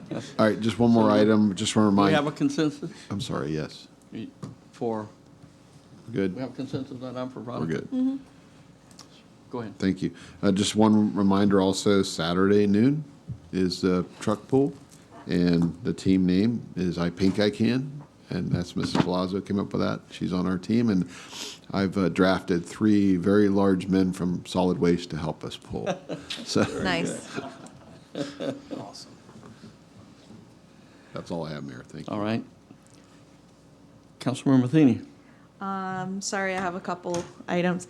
So one, I just want to ask council, there's this new concept of development that's come through, like we just had one today, and then Mr. Hindle just said it again, is this developments that are being built now with, it's all rental houses.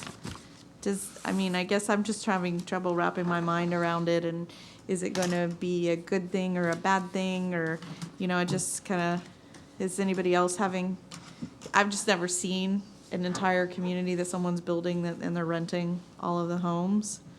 Is anybody concerned about that, or? I'm concerned, but I'm not concerned about that. It's the grid has basically become a giant rental unit. There's a couple big folks that are coming in, buying up all the houses in the grid, and they're just turning around and renting them out. I have 2 property owners that are near my house. Everybody else is renting. So Wow. we're not approving apartments, so somebody's got to rent and live someplace. So you know. Yeah. Is it going to be Airbnb too and all that kind of stuff? I don't know. I mean, I brought it up to Mr. Manzares, and I was like, I don't feel like it was really kind of pointed out anywhere along the process that it was going to be, you know, all rental homes. And he was saying that the ownership really isn't an issue for us to decide on. That, just curious. I don't know if we can reach out to other communities that are having these developments and see, like, are they experiencing any problems, or something that we would need to do on our end. Do you have any legal Well, along the lines that Ms. Matheny mentioned it, from staff perspective and your code perspective, these are still fee simple owned properties. And so they fit within the city code as single-family residences. They're not multifamily, they're not attached homes, they're single-family residents that are fee simple owned. They just happen to be owned all by one individual or one entity.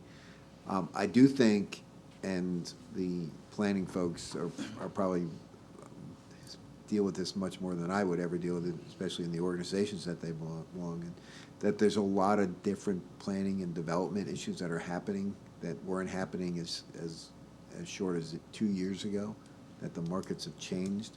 This is a concept that you are starting to see throughout communities in Florida. Apparently it is a concept that has existed throughout different parts of the country, but it has come here, so you're starting to see more of this. So we certainly can try to look at the plannings in other communities and see if they've ran into problems with them to be able to address it. And it may be very well that at some point the city council would like some sort of presentation on some of these new housing options that are in there. And I know you'll let me talk a little bit, but we have seen a lot of these. I've read and I've seen discussion regarding these type of developments are developments that can be used by a city or an area that needs rentals but doesn't want to do the traditional apartment complexes. So there actually has been one way to look at it as a beneficial way as opposed to, a larger apartment complex, a traditional apartment complex. So that's just some of the discussion. Is it all mowed, like, under the same? Most of it, Okay, that was the only one. My understanding is the owner of the entire subdivision takes care of all that and Well, deals with it. and I've been saying that about these small lots. I said, what makes it look so bad to me is that you mow, I don't mow, the neighbor mows, and everybody, like in my community, they, there's one entity that mows and maintains everybody's yards. And I was like, that's why my neighborhood, in my mind, still looks good, being from the 80s, is because it's all maintained consistently, all at the same time. So it's all mowed. It's not like, oh, this guy over here hasn't mowed his yard in, 2 weeks or whatever. But I don't know. I just am having trouble wrapping my mind around, is it good? Is it bad? Does it change impact fees? Does it somehow change taxable rates? Is it considered commercial? Like, are they paying just kind of trying to understand the whole. Do you pay sales tax on, it's only commercial leases, or is it residential leases too, you pay sales tax? There's tax. The landlord is paying it. The landlord is supposed to charge the tenant of the tax on their agreement. So would you guys be open to them doing a little research on that housing? I'm sure you can ask that group that's doing them to do a presentation, and I'm sure they'll. I'm sure they'll do a really fair, balanced presentation. I would ask and think that again, it's a newer concept to this part of Central Florida, but we certainly can try to look at different sources and see where, if anybody has experienced any issues with it or problems with it, Yeah, just curious if there's something we need to put in place to kind of help make sure it's. I'd expect statute to change, like the short-term rental stuff, to where it's just allowed everywhere, and you can't do anything about it. But recognize these are not typically short-term rentals. I know, but just. Yeah. Okay, so is there 3? Yes? Yeah, no? there's 3 We other can research consensus. into Okay, it. so second thing, I've been asked a few different times. I think Veronica's chomping at the bit to correct me on something I said. No. I just wanted to ensure that you knew that Pine Grove subdivision that he referenced that has those homes, I believe is coming to the city council in December as a planned unit development. So just giving you some additional So y'all got a information. deadline. December what? Okay, second item I have is, I've been requested a few different times, and to put in crosswalks on Nolte Road inside of Stevens Plantation, put the lighted crosswalks there. I've been asked a couple times to put 2 of them. And Mr. Meisner might have some opinions on that, living out there. But on the east and west ends of the road, I don't know if that's something we can have staff look at to see if they're warranted to put some Yes. kind of. Because I don't know if they are. I did have some discussions, and then I talked to Dwayne also. He brought it up to me, and he wanted the enforcement. I got the numbers, and there's been quite a few enforcement actions taken there. But talking to staff initially, there's not enough justification for pedestrian traffic crossing Nolte Road, but we definitely should go out and look at it Yeah. officially. This is just a back of the envelope. Sure, look. if we could just have staff go look at that, I don't Are there know. any objections? I don't think. No objection. Okay, my third one's a little more complicated. So I was requested to go out to the soccer fields by the soccer league, the Rothstein soccer fields. And so I went out there and, they don't seem to get the same level of support from the city as we give to the ball fields, which I think, our ball fields are great and we are doing all these things that we're doing, but I think we also need to kind of look at the soccer fields as well. And I mean, you think like the ball fields, the baseball fields that the county had that used to be spring training, those have all converted to soccer fields. So I think, soccer is very big in the area. So a couple issues is they've had a blue tarp on their concession stand roof for 2 years. So they've asked, when's the city going to replace the roof? So I did ask that to staff. I don't have a timeline yet. I was told it has to go, through all these things, but I would like to get a timeline firm for that. I did also ask if we're going to put a metal roof on the building because the dollar amount that we had earmarked for this is not metal roof money. And I know that Mr. Askew brought that up, like, why aren't we putting metal roofs on buildings for long-term maintenance? So Mr. Sturgeon said he would look into that. But I would like to see if we could, if y'all agree, to try to like move this up on the priority list. Do you pull into the parking lot, you about take your wheels off on the Lime Rock parking area because there's potholes everywhere. I asked if we could go maintain that, and I was told, staff shortage and this and that, we might have to put it out to bid. And so, I think that should be something that gets repaired pretty quickly. I reached out to Commissioner Booth to see if the county would come help do it if we can't get to it. I mean, I don't know whether the county will agree to it, but I did reach out to Commissioner Booth on that. Another issue is lighting. They don't have any lighting out there, like sports lighting for the fields.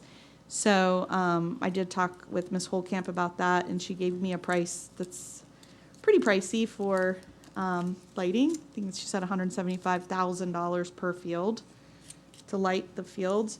But seeing how we are out of capacity and we need more fields, putting lights on the fields would double the amount of time people could play, right? Because as soon as the sun goes down, they can't play. And I know if I was playing soccer, I would like to play when the sun's not out, so it's not so hot. But I did also reach out to Commissioner Booth on helping us getting lighting, and also Terry Weaver with OUC to see if OUC would want to partner with us on it, because I know they're always looking for opportunities to have good news stories. But I just wanted to see if the other council would support, trying to move some things forward.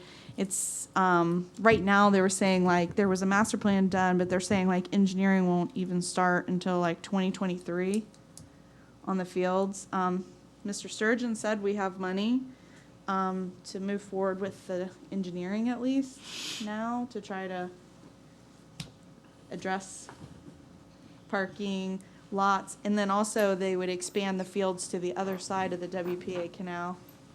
Because right now the property's kind of like cut in half. And so that would add fields on the backside. Are we adding this to like start the engineering and budget it for it the following year? Or? Well, he has money for the engineering now, So- but we could do the engineering and then budget in next fiscal year, Right, so- possibly some other Mr. stuff. Sturgeon, please. Yeah, yes, absolutely. So if you recall, at the beginning of the budget year, we put $250,000 in the professional services account for the city council for this type of issue right here. So I agree with Councilmember Thiem. I'm a former soccer player. May not look like it now, but I enjoy the sport, support soccer, and so I'd like to do that engineering assessment and just look at the whole picture and the cost and bring it back for strategic planning and budgeting for next year. And do you think we could move forward expeditiously with the roof and the parking lot?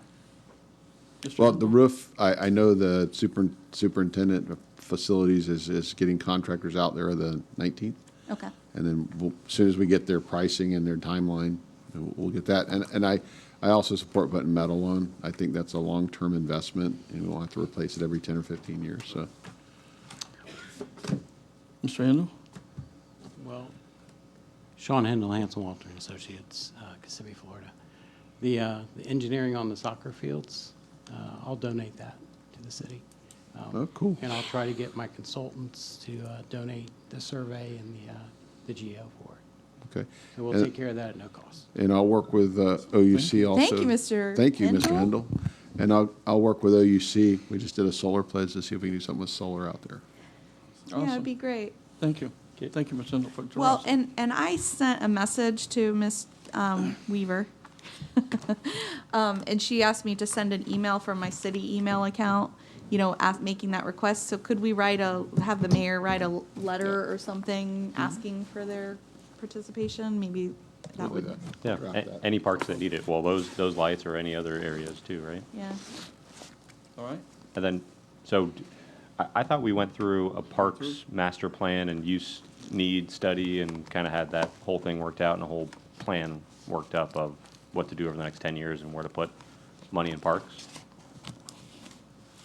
I Was don't that- know off the top of my head. I believe we did something like that. I don't know if it addressed those. Okay, I didn't know where this fell on the priority list because that was all prioritized out and planned out. I just don't want to make knee-jerk, throw money here, throw money there. Like, we need to do the roof and fix all that stuff. I just didn't know what the plan was for adding those facilities.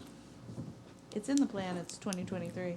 Yeah, I just didn't know if there was other stuff above it, so we just knee-jerk, just move money here and there. So. Off the top of my head, I don't know. I'd have to look. I'll get with Stephanie tomorrow and look at that. Well, the engineer's coming for free, so that's great.